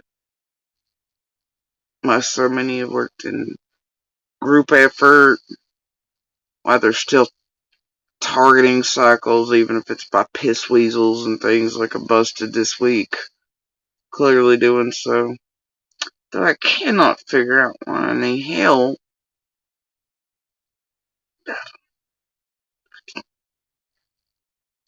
whatever.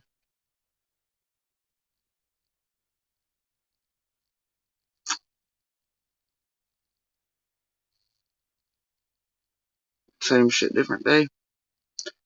Same shit, different year.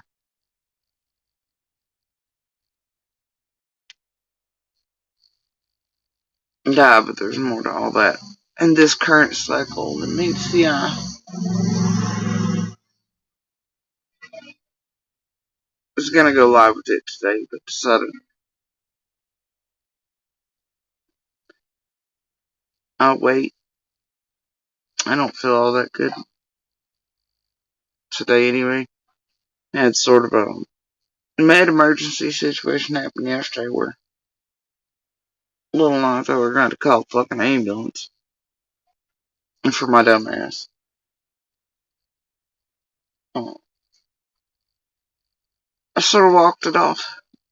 And sort of. I'm mostly just resting today and tonight, so. Damn, somebody's up in their feels about it. It's been occurring for the past few hours. Anyway. I'm looking for a little bit in it. And I know it's here. And I know it's in the others I've got downloaded, but it's where Tim and Benny talk about, protecting them, blocking, bashing, targeting people, including Ernie. Sort of thing. trying to get Ernie killed on the interstate. We've been through this before. But yeah, that little bit, and then the team, and the this, and the that. Trying to get him right. I don't know, man.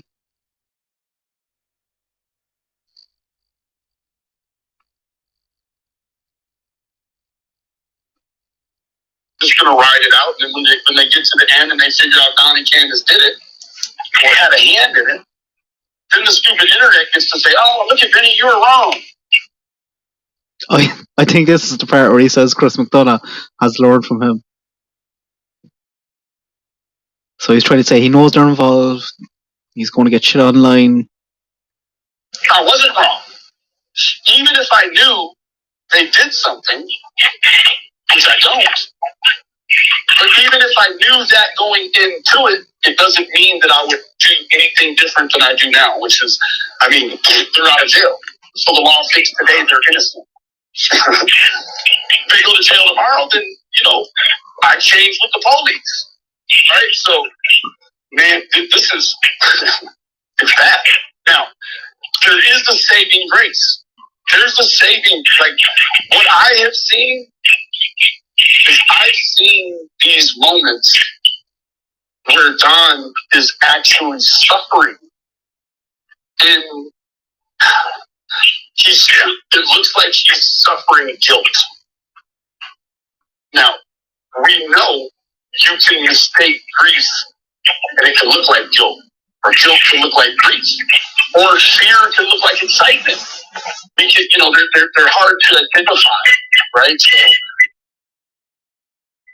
a whole bunch of this stuff, like, you gotta try to find any other missing case where the people were drinking and drugging like this after their kid left.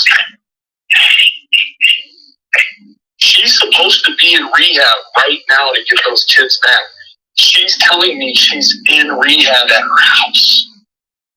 We know that's not the truth. But she can't tell me the truth anymore to save Summer. Because she can't. There's no reason for me to catch her in 20 lies a day. I've been telling you for a long time how she lies to me. And at what point do we say, listen, she's lying because she's involved? I mean, I haven't lied to nobody during this whole thing. I don't have a reason to lie. They have reasons to lie.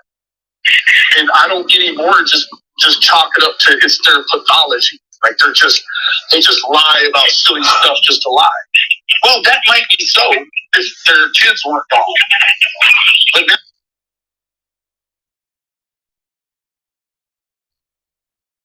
I know we're just talking. Get this. Ain't nothing different about that.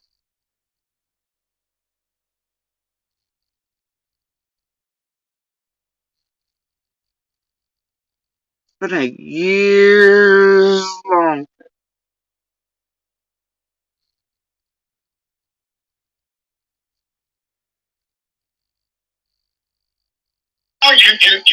you have this crazy responsibility to be completely transparent and truthful if you decide to come to YouTube.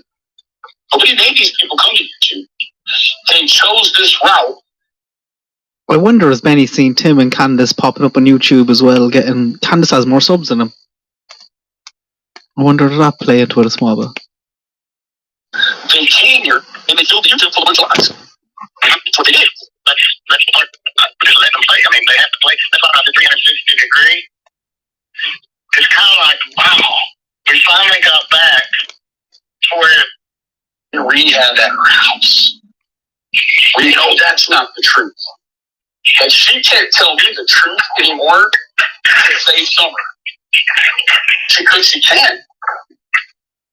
There's no reason for me to catch her in 20 lies a day. I've been telling you for a long time how she lies to me. And at what point do we say, listen, she's lying because she's involved? I mean, I haven't lied to nobody during this whole thing. I don't have a reason to lie. They have reasons to lie.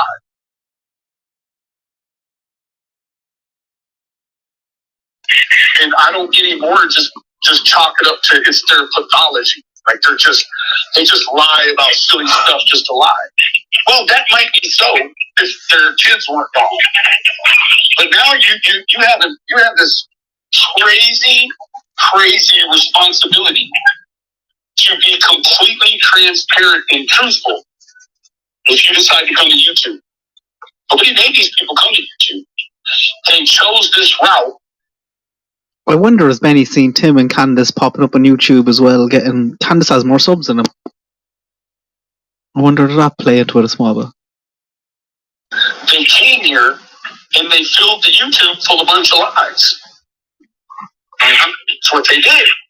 That's the part just letting them play. I mean, they have to play.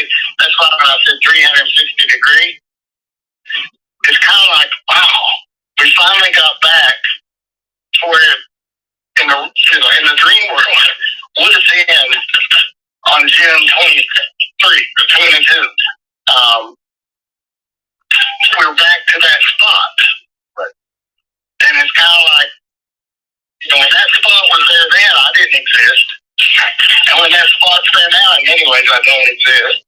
Except, the son did, contact me and you can, drop in comprehensive statements about what they're saying. If I sent them the link that I put on the media, somebody texted acting like they were somebody who knows who they are. Do you have a comment on this? Like you say, with the fakes that are out there. So it was very generic. I said, don't get in the case. Here's the situation. I said, I'm like everyone else. I said, maybe the sheriff will expound on the meaning of the words that he used, and we'll all have a better understanding. Just staying right at that spot. But it's the 360 is okay. Now it's their show. It's their, whatever you want to call it. I hate to use the word show and game. It's their event. It's their. I think that I agree with you, but I gotta say, I think it was at 360 weeks ago when she just started coming on people's channels. Now she's created her own channel, and it's past what Don did. Right? Don never had any interest in having a channel and doing all of that. Like, I don't have a reason to lie. They have reasons to lie. And I don't get any more. Just chalk it up to it's their pathology. Like they just lie about silly stuff just to lie. Well, that might be so if their kids weren't gone. But now you have this crazy responsibility to be completely transparent and truthful if you decide to come to YouTube. Nobody made these people come to YouTube. They chose this route. I wonder has Benny seen Tim and Candace popping up on YouTube as well, getting Candace has more subs than him. I wonder did that play into it a small bit. They came here and they filled the YouTube full of a bunch of lies. That's what they did. That's the part just letting them play. I mean, But so did all of you all. Some of you helped all of them along as well. On purpose, with intent. For many reasons. they have to play. That's why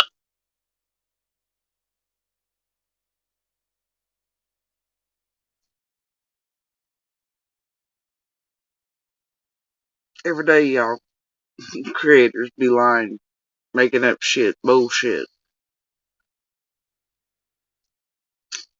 All of you got your own reasons. And then some of you help others with their own reasons and their own fucking lies. You know what to say? I said 360 degree, it's kind of like, wow, we finally got back to where in the dream world would have been on June 23 or 22. We're back to that spot. And it's kind of like, when that spot was there then, I didn't exist. And when that spot's there now, in many ways, I don't exist. except, the son did, contact me and said, you can, drop in comments or statements about what they're saying. If I just sent them the link that I put on the media, somebody texted and acted like they were somebody who knows who they are. Do you have a comment on this? Like you say, with the fakes that are out there. So it was very generic. I said, don't get in the case. Here's the situation. I said, I'm like everyone else. I said, maybe the sheriff will expound on the meaning of the words that he used, and we'll all have a better understanding.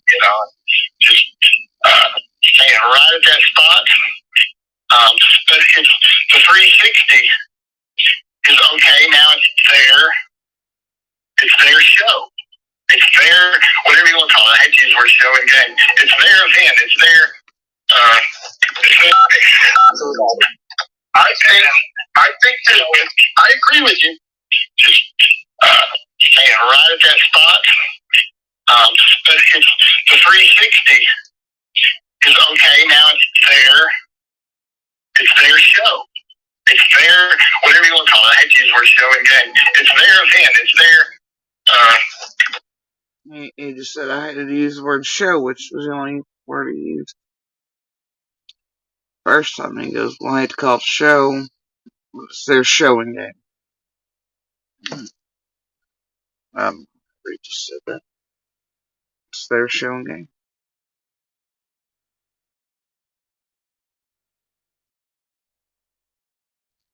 You can drop in comments or statements about what they're saying. If I just sent them the link that I put on the media, somebody texted and acted like they were somebody who knows who they are. Do you have a comment on this? Like you say, with the fakes that are out there. So it was very generic. I said, don't get in the case. Here's the situation. I said, I'm like everyone else. I said, maybe the sheriff will expound on the meaning of the words that he used, and we'll all have a better understanding. Just staying right at that spot. But it's the 360 is okay. Now it's there. It's their show. It's their, whatever you want to call it. I hate to use the word show and game. It's their event. It's their. I think that I agree with you, but I gotta say, I think it was at 360 weeks ago when she just started coming on people's channels. Now she's created her own channel, and it's past what Dawn did. Right? Dawn never had any interest in having a channel and doing all of that. Like Candace does, and she's not doing it correctly. She's doing it very irresponsibly. I said, Candace, if she chooses to go into that arena, this is what comes. I said, I can't get around it. I said, it just makes me a nervous man. And I said, that's why I was so grateful Benny could just take care of that. And what it is, it's a jungle that gets me all unraveled. I mean, you see the Bernie Shell situation, right? Like, seriously, Tim. I mean, I know you asked me. So see, Benny was the one taking care of all that, and of all of us. Ish. Right? At least the face for it. Because Tim couldn't handle it. He just got him all upset and shit. And Benny's been out for a long time. Anyways, and then they had to officially get her done. But,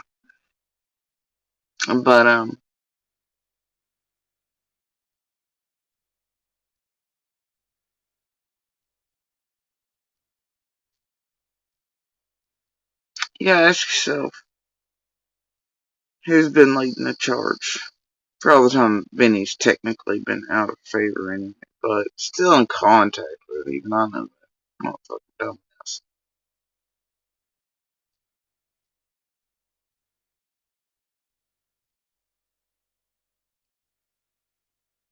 And then who's been there since the very beginning? Who's now tied the bow and everything with the hive that still circles right before certain cycles start again. All kinds of little things, aren't there?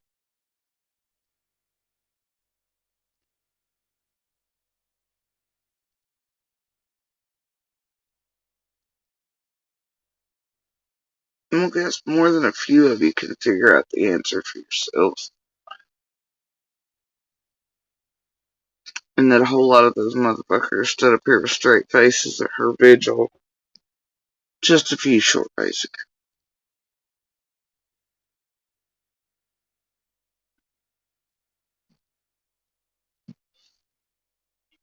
Once or twice, was there anything I could do about Ernie? And I know that she's asked me many times in the recent past, you know, we got to do something about Ernie. Like, now I got that fool. Like, I went over and told him today, like, hey, bro, like, I got him to the point where he's ready to fucking kill himself. He's wandering around in traffic. He's getting locked up in jail. Like, and when she sees Benny hates Ernie.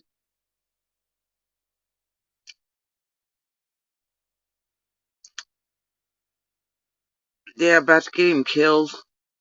Felt like they tried with intent and with absolute putting it out here for entertainment. But this one right here, his intent was to push me to suicide. Others to try to falsely do shit, to try to take other smaller witnesses around Summer into her life, and June 15th and everything else to get hands on her. To destroy me, to insert family, to do this and the other. Ones who gave my mom a heart attack, myself one. The many terrible fucking things they've done.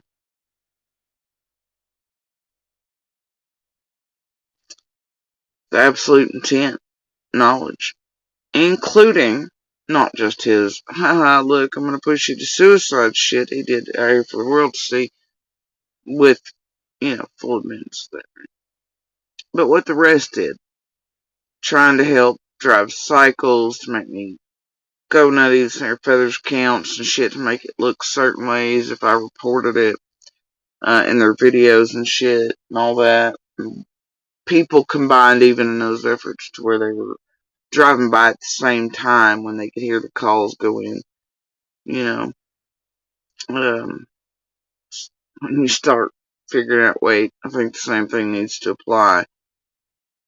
And it started in Ben Hill where nothing goes out over the radio. So, it's like, oh yeah, now on we call the non-emergency number. Anyway, but, yeah, they do a lot of fucked shit as a well-organized group online and in real life. You have real life stalkers here. Connect with these people. You can see how many are actually locals. You can see our abuser and play with all of it. Doing shit, same team built around. Money walks, man. Money walks. Bullshit talks. Whatever that saying is, it's something like that. Either way, they don't care. But, yeah, there was, this shit right here. Tim's fine with the idea that they're having Benny do things like that. Okay. And others. Think Benny was the only one? Hell no. All the number of posts, all the group effort. Benny wasn't in it alone. Never has been, never will be. Told Benny early on. Before I even had YouTube. Him and Chase both said, you two motherfuckers are gonna, y'all are, And Benny tried to build up to where he was terror enough to where they couldn't really touch him. Well, it didn't really work out in the end. They definitely helped touch him.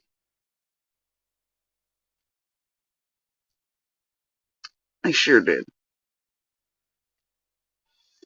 It's whatever. Ziggy ain't wrong either. They used him because he is unstable. But that's the same as they do any of the other characters around here, isn't it? Quite a few of them, actually. It's their specialty here. More of a buffer, more of a way to get by with, but Tim's okay with that idea. That it could have gotten Ernie killed, this there, blah, blah, blah. You see Tim and Dawn coming at me with 75%.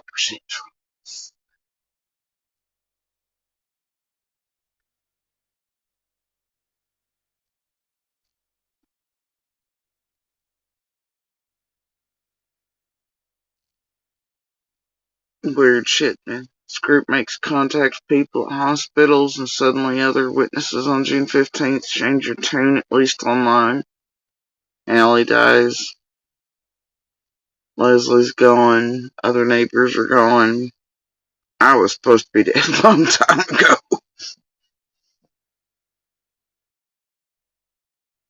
And they've tried mighty hard to even outright for y'all's entertainment. Starts with Monster. Piper goes down the line. Each group. Monster confirms. Piper, Scott, Penny, Jenny, Adrian. Oh, the panel writer, Dolly, Ziggy, Blue Solo, Ziggy, Fred, etc., etc.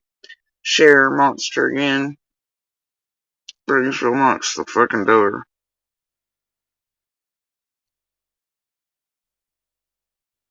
Each one knowing what that could bring. Not caring.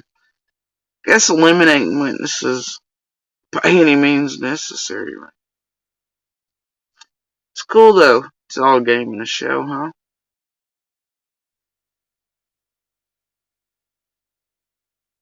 Why on earth would people do such things? Because it's a monster pool. Feeding. And because, to be real, there's people out here that try to kill people over $5, $10. Life insurance policies, stupid shit. There's millions and millions and millions in criminal activities and people's futures and prison sentences, shit like that online here. Lawsuits and shit people got too wound up in. There's terrified, especially at marathons, scamathons, multiples. That shit. So each thing compounds the next and makes them very desperate fucking monsters. All for their own desperate ass reasons. Their own needful reasons. And some know no limits. But they're used well. Till it's time to get thrown off the bus. Under it, into the river, can't speak anymore. Usually a 10K amount circling around something around this motherfucker too.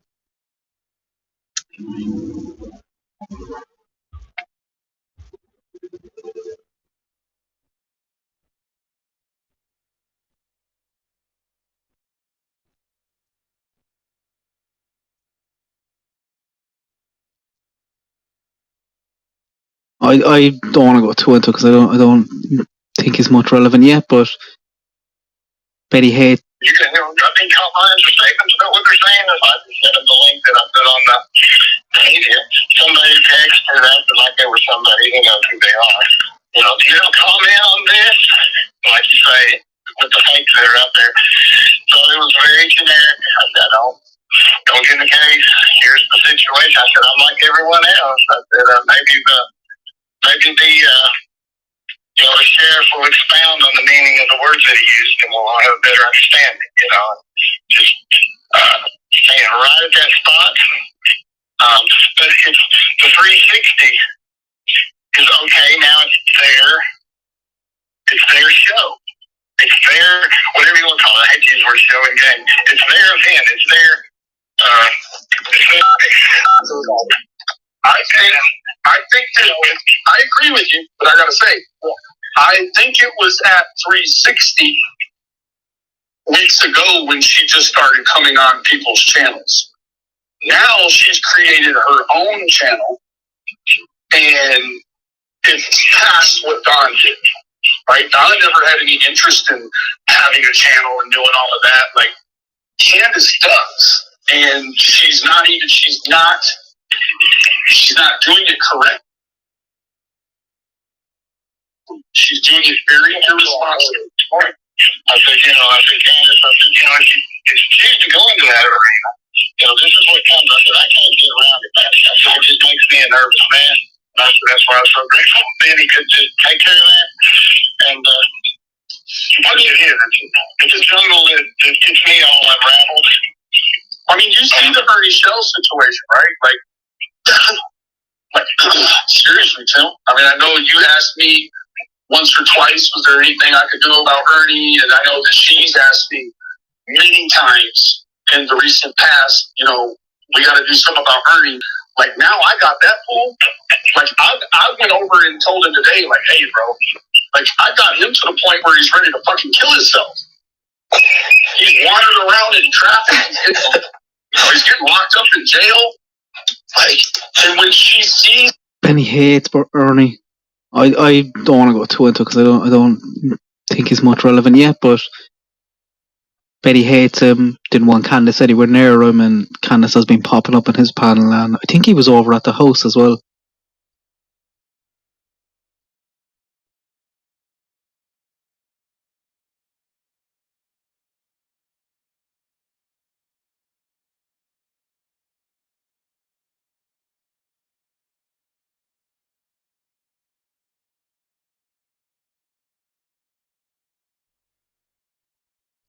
Well, something about a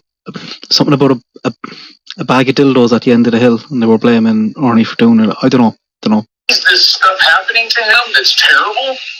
She's enjoying it. And I get it, but he's done really bad things to me, and he said really nasty things about my son and my family and my ex-wife, my mother, but that doesn't mean that I'm enjoying watching the very dark things that are happening to him. Like, some of this stuff is funny, but a lot of it is like super dangerous, and she's getting a kick out of it. And it's like, hold the phone. Like, she would be okay with me continuing on.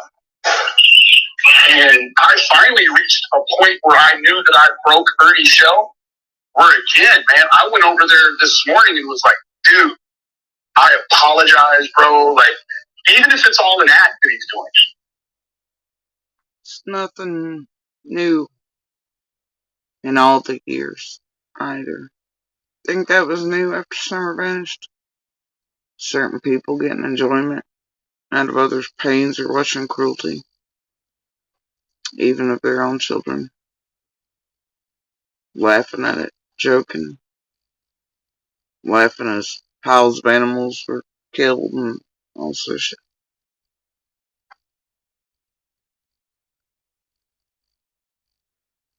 What new?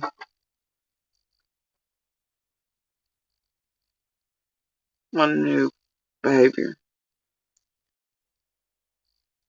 The enjoyment of cruelty and watching others suffer, including animals and children. Wasn't new. Benny was just shocked and thought it was new.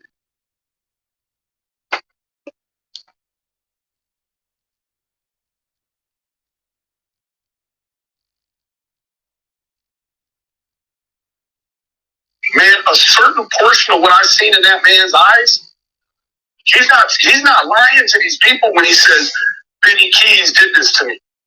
And I didn't make him do no drugs. And I didn't make him wander around in traffic 2 days in a row and get locked up or none of that.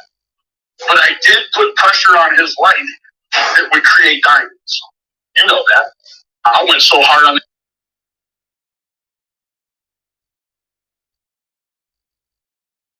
And let's be clear, there's been many of these things happen in this community as y'all watched them as entertainment. Even the creators themselves, when they get out of line or they fuck up too much, it's often where you see the 10K melts, the fucking weird, strange arcs. You've seen it with several creators. Seen several be fully set up or semi. It sort of looks like it's something they're doing on their own. Some it has been. They have shit in the background. It's like Benny and them hid cam and them shit from day one until it was time to throw them off the bus when they fucked up on the Slay shit. Ziggy on certain shit. Josh on certain shit. Others on certain shit. It's happened over and over again. Or when others didn't want to be as involved and then they tormented and destroyed their fucking lives. Tried to push them to all kinds of shit too. Right? I believe part of what happened to Matt as well. Sure fucking do. Anyway, many of those. I think Benny is the latest. Right. He was also doing something, but no.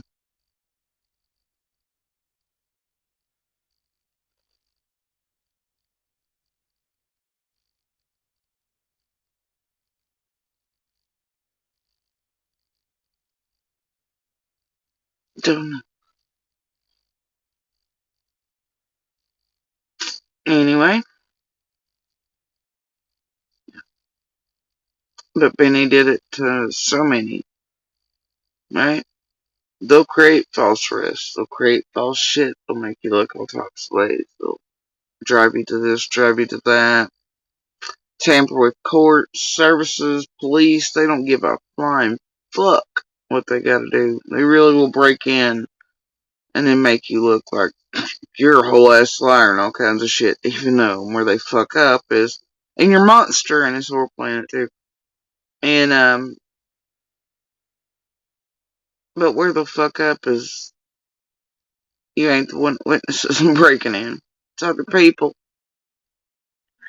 And then they'll fuck up when they hear calls going to police thinking it's about the break-in. They have videos ready they think to change the dates on. But that ain't what you called in the police about at all.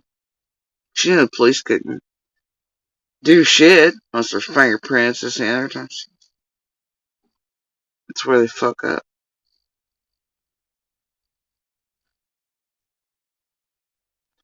But you know what they're up to. It's how fucking dark and deep they go, bro. And how real life.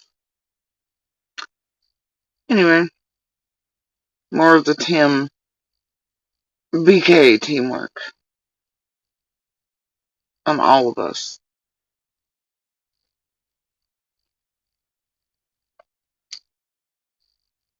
Man's head. And now it got to a real point where the man is, this man jumped into a cab, Tim, so screwed up on drugs. There was another man in the cab with him. He's on live. Ernie is. Also, added note here. Do you remember how Dew would be over here in between Mark and my southern driveway for a data bank mill? And everybody acting like I was stupid or oblivious and such. And you know how Chasing sent out the questionnaires and everything. Tiffany wasn't getting answers quick enough. Palm was brought in. It didn't work. Dew was given a list of stuff. And all the orders coming in from Chasing and them and Jenny, Adrian, and played in the shit. But anyway. It's weird even at that time with Benny doing all this, that it was Chasing giving the orders. Chasing has been there since Dawn's first interview. Many cases. Several with fake agents and everything else in those two. That was wild, man.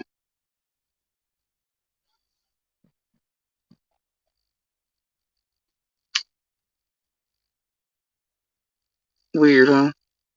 But if you watch Dude, she'd come over here and she'd swear me down. She was like, "Oh, my heart, my soul, I'm a good, decent human being."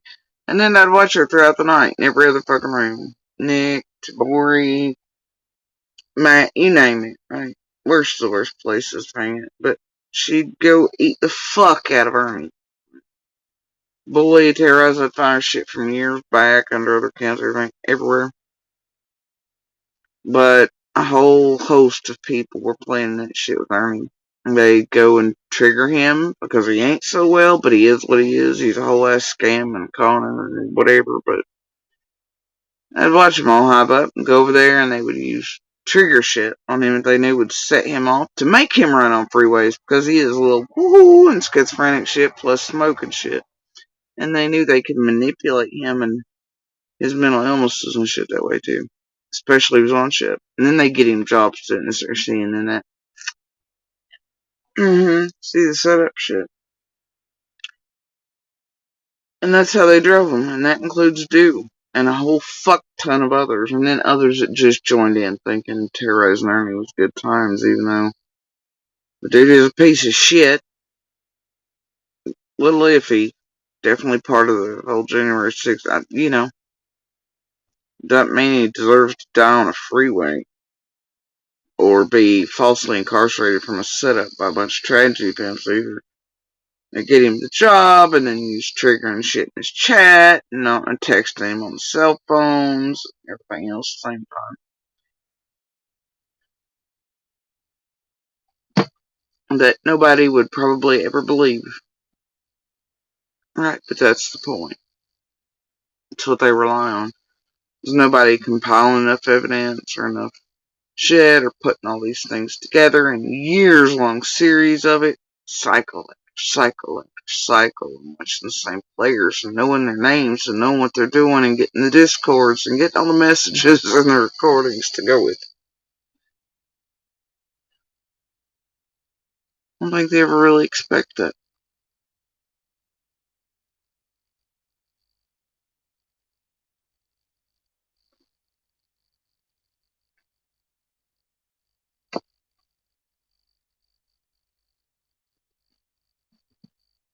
Black guy sitting next to him reaches in to get his money to pay the cabbie, and Ernie flips out thinking the black dude's pulling a gun on him. I mean, I've broken that man's mind, and she is enjoying every moment of it. Like, she originally told me that I asked her, I said, has Ernie ever been over to the house? She said, no. Then the next day, she calls me telling me that her mom saw Ernie down at the bottom of the driveway, and that now there's this bag of dicks, the dildos. And so initially she told me that the dildos were put into a trash can up by the house, meaning that someone would have had to sneak up there and put the dildos in the trash can. Then the next day she tells me, well, no, they were actually down at the bottom of the driveway, but she picked them up and put them in the trash can. And so she's like, yeah, it was Ernie Shell. And I'm like, well, hold on, man. Like, I asked you last. And then, as I recall, he called it in it way after closing time to the feds that night. It's just another game, hoax and bullshit to target others. Create chaos that took eyes off of everything important, right? For entertainment out here to the world. And their money flow, of course, and whatever the hell else is in between all.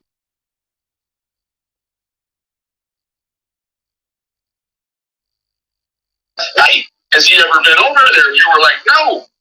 Now today, you're saying that you can. She even went so far as to tell me she called the police. And when they got there, they were like, where's he at? And she was like, well, he already left. Man, that man ain't been over there by her house. She keeps saying he is, and then he brought these dildos over. Same. And this is part of the, not just, I'm separated from everything. This is part of the play out. If, let's just pretend there's something wrong with, this is just a scenario, may not be it at all, but it's just a scenario. Let's think there's something wrong with Candace's mind. And this is what she does. These kind of stories, these kind of dramatic things, these kind of calls that are saying that she's being strangled. I missed that one, sorry. They just didn't get there until 3 or 4 hours later. And yeah, and all that stuff's possible. This, to me, this is what they're watching. I mean, this would be like Chris McDonough's skill set, okay? This is what you watch, what they do when the scenario changes. In her case, suddenly, Don wasn't there to basically control the situation. Yeah. And so they have to manifest what they're like because nobody's got to see what they're like because nobody saw what they were like before Summer disappeared really very well, except, some of the child stuff. So it's all like, that's why I said 360. It's back to the spot to where we're almost onlookers to watch what these two women do. Doesn't mean they're wrong. And then you also have to be very cognizant and aware that throughout all of this, these tragedy pimps have indeed fucked with C&D as well. I think several groups at once. I wouldn't say several groups. Parts of or halves of at the same time, right? Like one pushing them to maybe make the hoax call, marrying him, and then the other part knowing what they're going to do, working together, and then feed that out to certain people to play online. As others like sharing them. We can leave you hope with all these things. We're trying to raise a false reward fund to collect on the parents, like Donna Schmake could get, or that We Can Leave You Hopeless could keep. But, and then, PG playing that shit, her role in it, feeding shit out to J4, and then the breakup there, and Mullins coming full into October. A lot of wild shit October there. Anyway, Dr. Phil shit, but also dealing people who love playing games of their own too, and monsters and shit everywhere. And there's a good possibility that some little stalker in the group, whatever, helpful person dropped off a bag of, and then somebody notified Cancer made her aware of them, and then she said something to me, and then they were like, oh gosh, but it's probably Ernie, and blah, blah, blah, blah, blah, and then you see it wastes time, inundates police, gives you all entertainment, makes them content, maybe makes Candace look a certain fucking way, like she's already, whatever. I don't know. It's about like the, shares swearing Candace and them said whatever with Summer's body supposedly found on 125. This aired a pond, blah blah blah shit. All the things, right? Just take it all the way back to the beginning with the red truck thing, chasing and Sharon on panel, and know that Sharon knew what she was saying was false, but it gave the public the idea the red truck had been found. They still get shit fucked up, swearing that truck was the 15th. Dawn knew it too. Just depends on what day, what level, all the people are playing in all the fucking games and for what reason. How it all combines.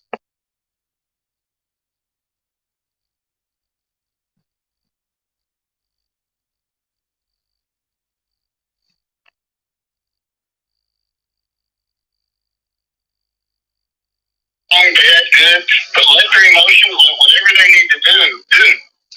Scramble, however they scramble, go where they need to go, because now, to me, this is when they're being watched so close by the TBI. And I don't want even want my shadow to get into this part, because this is the case that's in action almost. If she calls, I just try to be friendly, nurture, or laugh if she laughs or whatever, just kind of like we always do with Dawn. But I want the TBI to be able to see it in its raw form. And you can't.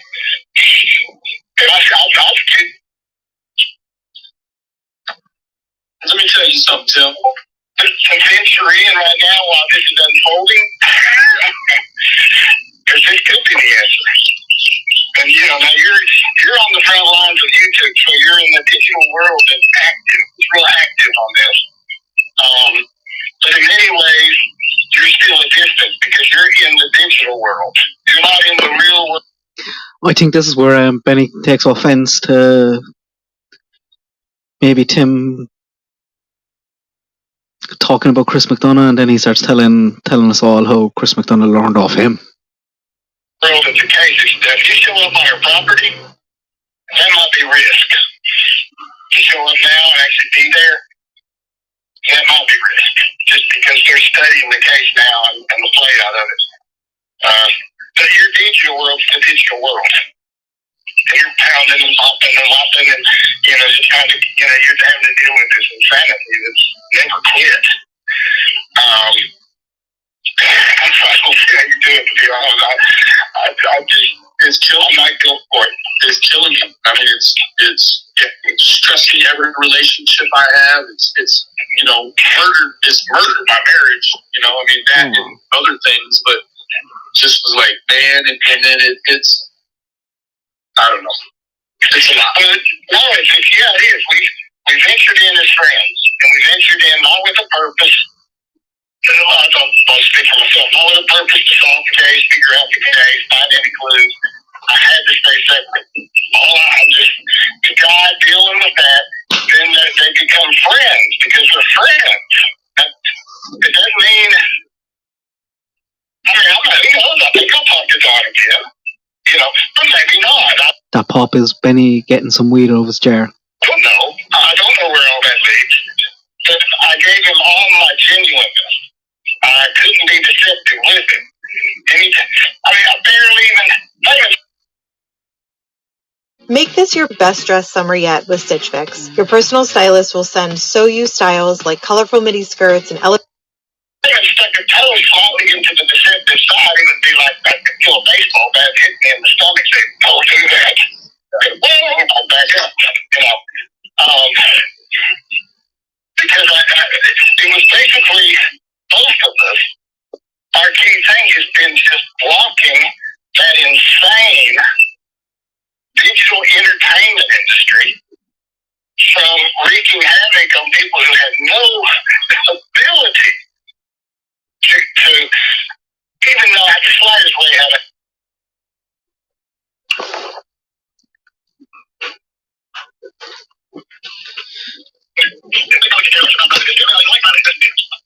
How long do they have the phone? I'll flood them with every answer till I'm bored. He's just moving around in the 2 seconds.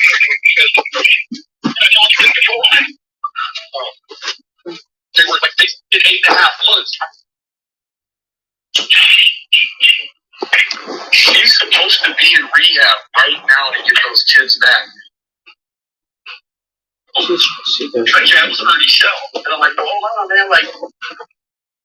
You're going to be there for them and help them drink till the real thing happens, and that's like girl found a court case, that's the real world. I mean, they definitely could have continued to do what they were doing and what she's doing now. They just wanted to do it in front of an audience. That's all. Like, that part is super weird. Like, like a lot of parents go right into hiding. Almost like they just don't deal with any of the outside world. They deal with their child's case. They deal with police. They work their job. But like this is like rock star status. Like look at it, like. Well, yeah. And I don't know if anything would have been different. I mean, I'd have to go back and find out the exact pattern. That's kind of why I'm making those videos I'm making, because I'm trying to just sort in my own mind. That was Benny's mommy talking to him again. And Tim now is talking about the videos that he's making on YouTube. He's just, I was saying earlier on, I think he's just going for like a walk in a park, and he's going back over all his involvement in the Summer Wells case. He's saying it helps his memory. Talking about when he first met Don, when he first met Candace, all that kind of stuff. It's pretty boring. I think Tim thinks it's amazing. And hearing all the crazy stuff, but I do kind of still lock it down on Chris McDonough. I'm not holding it against him. It's just what happened then, and it's happened, and it's unfixable, really. Yes. And he was a top-end professional who got on the property. So he's very angry with Chris for Chris turning on Don and Candace. But then he behaved with it like he was the TBI. That was his mistake. And when the second he started accusing, it lit the fire of all these other crazies that came on the scene. Now, they may have come anyway, and Don may have stirred them up anyway. But at that point, they were very vulnerable. I mean, Sheila, come on. Yeah, come in. Get in the house. Yeah. She had no shame. This was her home. No shame to show him. And so, yeah, if he had just kept it at that, everybody would have probably started taking it apart, and because he, hadn't done that, because that's just the curiosity. But that was the initial. When I go back and look, that's who they were. They were totally open to this thing that was about to hit them. That would overshadow and dwarf whatever happened with their daughter. Even if it was something goofy that they may have even shared. We got together and said, we got to tell. One once that hit, no way. Because now you're dealing with all your emotions of half the world thinking you're insane and your mind are crazy and tearing you down, and you're like, the last thing you're gonna do is step up there and go, yeah, this happened. So to me, it's just it's that point, because I know that night, this person that night told me they had seen her, and I hadn't communicated a lot with Don, but enough, and I let him know. And giving me a response. I mean, I could feel it on the phone. My legs were shaking in the store. You could tell this is a dad who just heard something about maybe some hope. And boom, just like that, I had a detective calling me that I didn't even know. He was private eye, Chris. I didn't know he existed.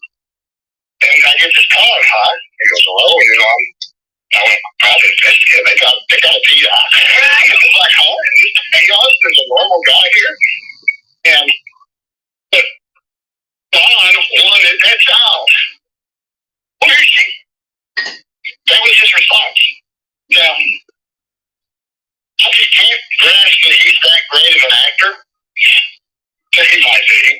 That's 95 to 90%, 7% of these children who go missing, they go missing by the hand of their own parent. Yeah. What I had to do is dismiss all data, all stats, and I had to look and say, these people, and that's really what the video that they start showing. I was just, hey, Robin, I mean, if Robin didn't exist, it really wasn't weird. But when you see that I knew Robin, then I had this idea, I think it would help them, because they're getting pounded just to play second. Their stuff. Because a normal person would go, yeah, okay. Hey, thanks, yeah. And they'd be saying, Donnie would never even look at the website till I was at their house way later. I thought they were looking at it. But usually Robin would say, I'd say, would they like this posted? She'd say, Candace could go ahead, and they said yes. And so I'm doing all this for probably a month almost, or longer than that. Thinking they're always looking at it like I would do, And when I was at their house and realized they hadn't even looked at it, that's when I realized how totally. Look at him ramble on now for a fellow who was so quiet there at the start. Totally dysfunctional they were when it came to the media. They were used, that they were totally.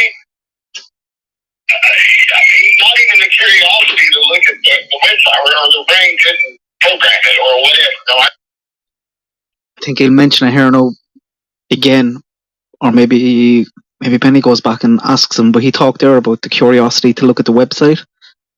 So when he set up the website, I think the findsummerwells.com, Don and Candace didn't look at it for about 2 weeks. I think you're right. They had no want to look at. They really did need help.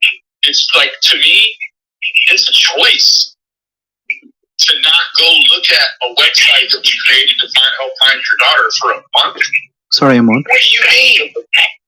It's a choice, or it's just a completely damaged human who a website means nothing because they're so white. Just white. And they're having to take punches constantly. So the brain can only handle so much, especially if it's already been damaged for whatever reason.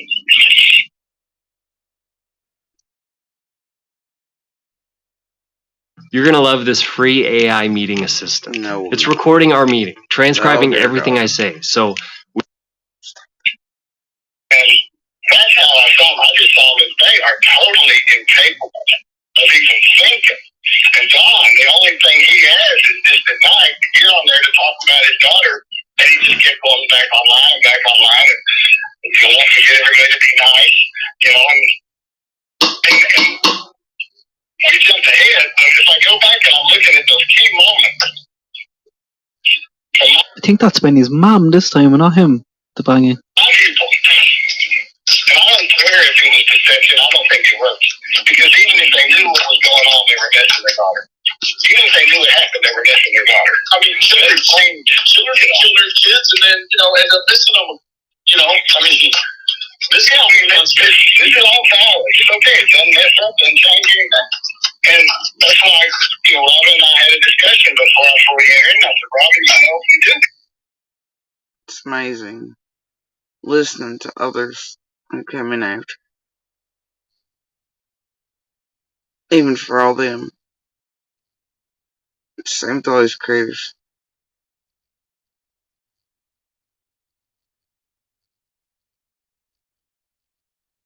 Say which version they meant.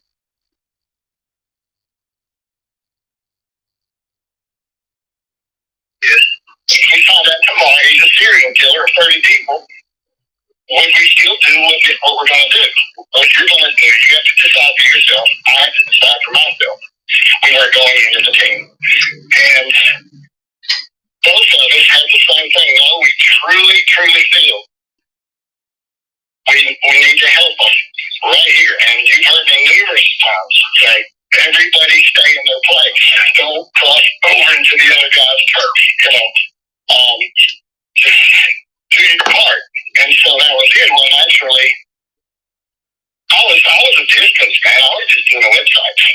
But then all of a sudden, Don sends a text and says, I'm hearing from these guys, behavior guys, nurses, I don't know, connected to Dr. Steele, and they want me to come to California, and I'd be scared to go there by myself. And I'm going, oh man, you want me to go. And I refuse. Like, I'm not going to California, Don. No. And I was like, well, because I'm interested in any of this stuff here. And I remember the day I was down there. In fact, I got down there by the garage of the house. Well, damn. You're being told the opposite of what the rest of us were, Timmy boy. Carry on. I said, Don, do you want me to contact these people and see if they're legit? I said, well, he said, yes. I said, okay, give me the numbers, and I'll do them. I deal with people like this a lot, so he gave me the numbers, and I called, and boom, it turned out it wasn't. Well, I was still like, man, I don't know, but they can't. There's a persistence in the behavior panel, especially, because they were like doing this, and they'd already had, I think, their video. Yeah, they'd already done their video where they didn't see any guilt in either of them. And I'd already seen that, and I thought, well, okay. And then I talked to the Dr. Steele people, and then she was, we did a lot, and I was plain, and I was straight. I said, you're not going to have so-and-so, you're not going to do sneak attacks, you're not going to do this. Suddenly I was like, wide open. Joe, wide open manager type behavior.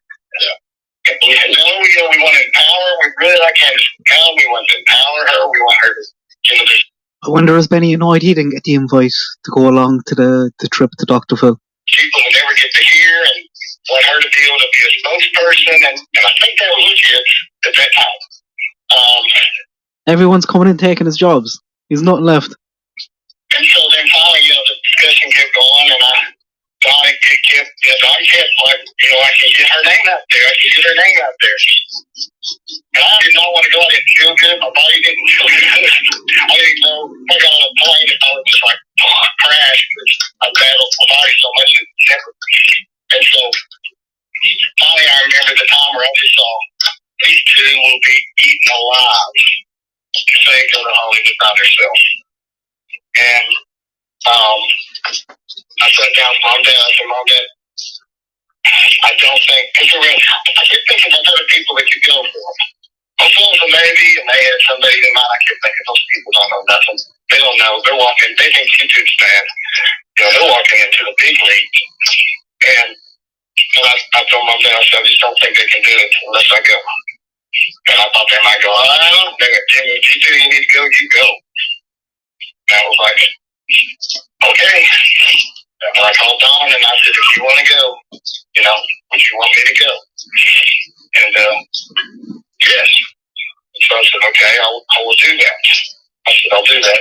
And we kind of had to block off some other stuff. And immediately JTL was getting a hold of me and was trying to go to, they wanted to go to California. They wanted to follow us with cameras. So I'm going, whoa! So immediately I had to go in full force protection, contacting Dr. Steele and Vision. They finally got their big people, and their big people stopped the JTL. And I'd already told Stephanie, I said, when we show up, are we going to have some security? I said, I don't know. might not be anything, but I said we could get off that plane and there could be some crazy people that are already made it happen. Yeah, California that'll be standing there in the airport and start yelling stuff. And I said, you yell at them in a public place. So the anger and the sorrow and the grief inside them, oh my, yeah, you'll have your footage. You know, and I mean, I was almost pathetic. We didn't have that happen, but every moment. I'm not even sure what Tim is trying to get across here to Benny, what he's trying to tell us. Just say, look, this is what I do, I don't get involved, this is how I help them and protect them from media stuff. I don't know. We were in California. It seems pretty self-serving though. Never let up. And yes, I had to be manager. I had to be. I didn't, you know, I gave You just change the topic into talking about himself. them their distance. But it was that was the job. That's what we did. And I had to keep it going until the show aired, and they stopped the airing because they wanted the sweets on TV. Right. And really, once the show aired, we kind of handled that big burst of media then. Then it was just, you know, things began to calm, and then I would say, Donnie, you know, would you like to try to do an interview somewhere so we, you know, keep it active? And yeah, so you know, we do one.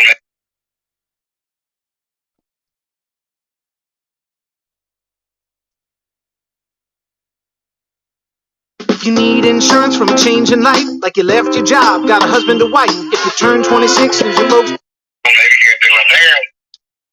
But like you know, the other story going on was not the ability, you know, we weren't controlling their lives, so they kept making their own life decisions.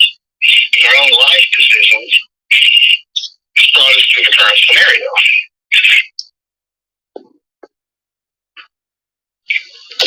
Regardless of all, you know, everything we've discussed or that you shared, I guess I'm even amazed in my own mind. I've been able to completely block the case. I listen, but it's like I still don't have any closer clue now if somebody asked me than I would have been. Or just because I know their personalities. Benny's having another split. Because I know their anger. Not lying. I just say nothing to do with the case. I mean, I've been around people enough. Maybe these stuff that happened 15 years ago. Or whatever. That they have covered their whole life for. I haven't, like. Right there, come on. That says dogs. Grieving. We're sad. Moved fast. Got excited when we were in California and they thought that little girl was. There is a good parts coming up. Stick with it. They needed convinced. Once again, they'd be good actors. I can't. In my little brain, I cannot see. You know, never mind, she's alive. That's all I know. You know, never mind, she's alive, and they wanted to be her.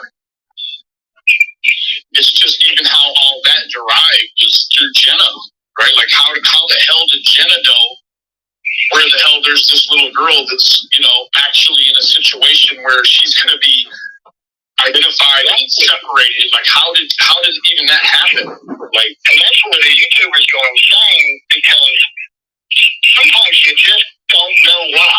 You need to say coincidence. I say, you know, people are going to go, ha-ha. But there's always been like a scripted God thing going on. In my experience through life. Because you can't write these scripts. I mean, to have the camera rolling on them, they never showed any of the footage.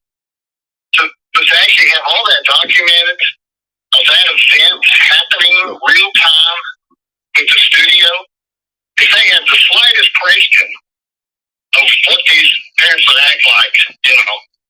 So we found your daughter. Oh man, if you think that she's dead. Mind you, the behavior panel said that was a lie. They're going to go, oh man, you know, I hope so. What I do, and if they're going to get this real worried look on their face, like, oh no, you know. This was pumped, and then crash. Yeah, I just wanted to come down in the comments section commenting on that line of bullshit there on their own stuff when they were questioning about it. They didn't see none of that. even with their own eyeballs. And one thing happened. Let's find out Tim's version. The hell is he on about now? Is he saying there was a lot of the cameras? I wonder, is that from? Is he on about the Dr. Phil, or has he jumped to something else? And I'm talking about the reaction to when it actually took place and all. Else. And just devastation, and then for Candace then to go ahead and go into an interview that I basically set up.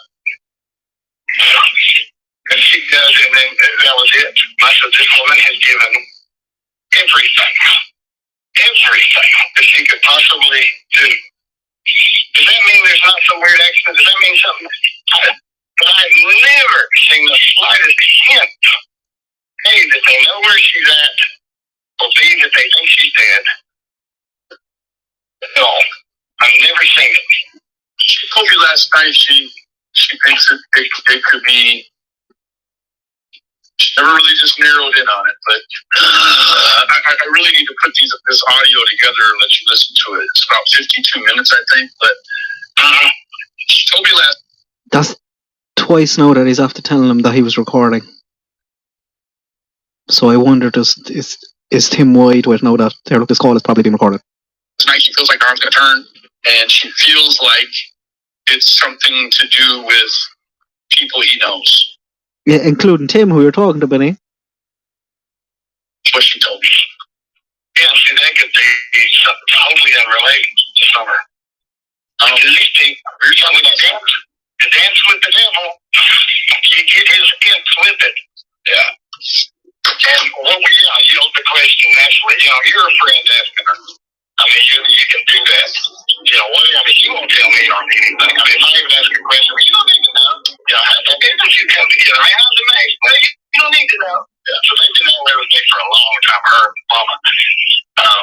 So that's fine. But yeah, they ask, for what? I mean, that's a valid question. But it may have nothing to do with Summer, but it may have that. It could be the block. Maybe Dr. Phil and him. Do you think it's shady? I would think it would be a normal thing to do. I don't know, I've never been to jail or prison, but if I was going in there, I'd be like, no, I'd rather someone else have my phone. And I've nothing on my phone worth hiding.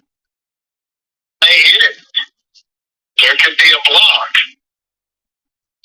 It's there. It could be a damaged mind. It could be anything, and there could be something, and it could go way back. Who knows where it goes to? Yeah.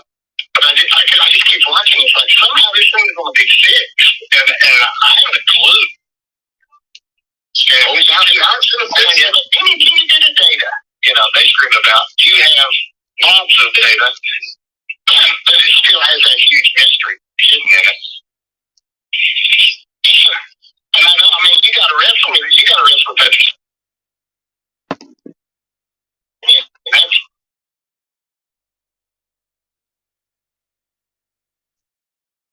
my data. We're men. We like to put it all together, and it all fits. And we can be tormented.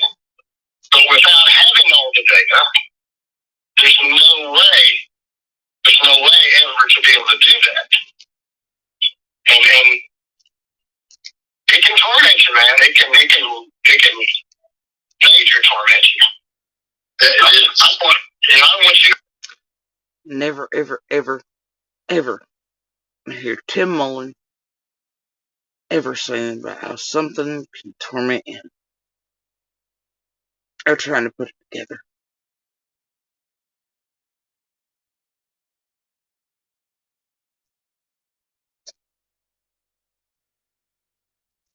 Not ever again for the rest of my life do I want to hear that dude say.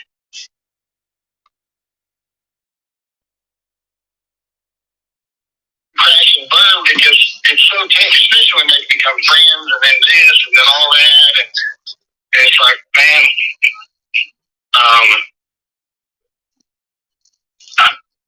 I just, even as we talk. Especially now after the games show 75% trolls working with Benny in the group.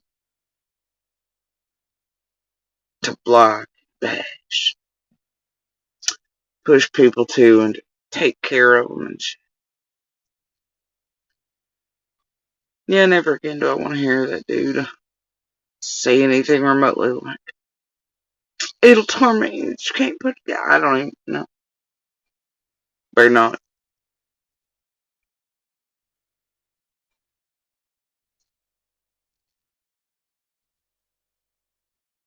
Would have been a whole hell of a lot easier without any of you all. For minutes and hours and days.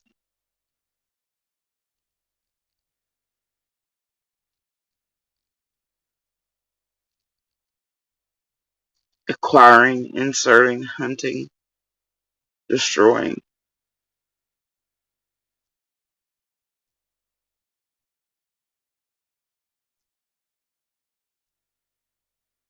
For whom and why?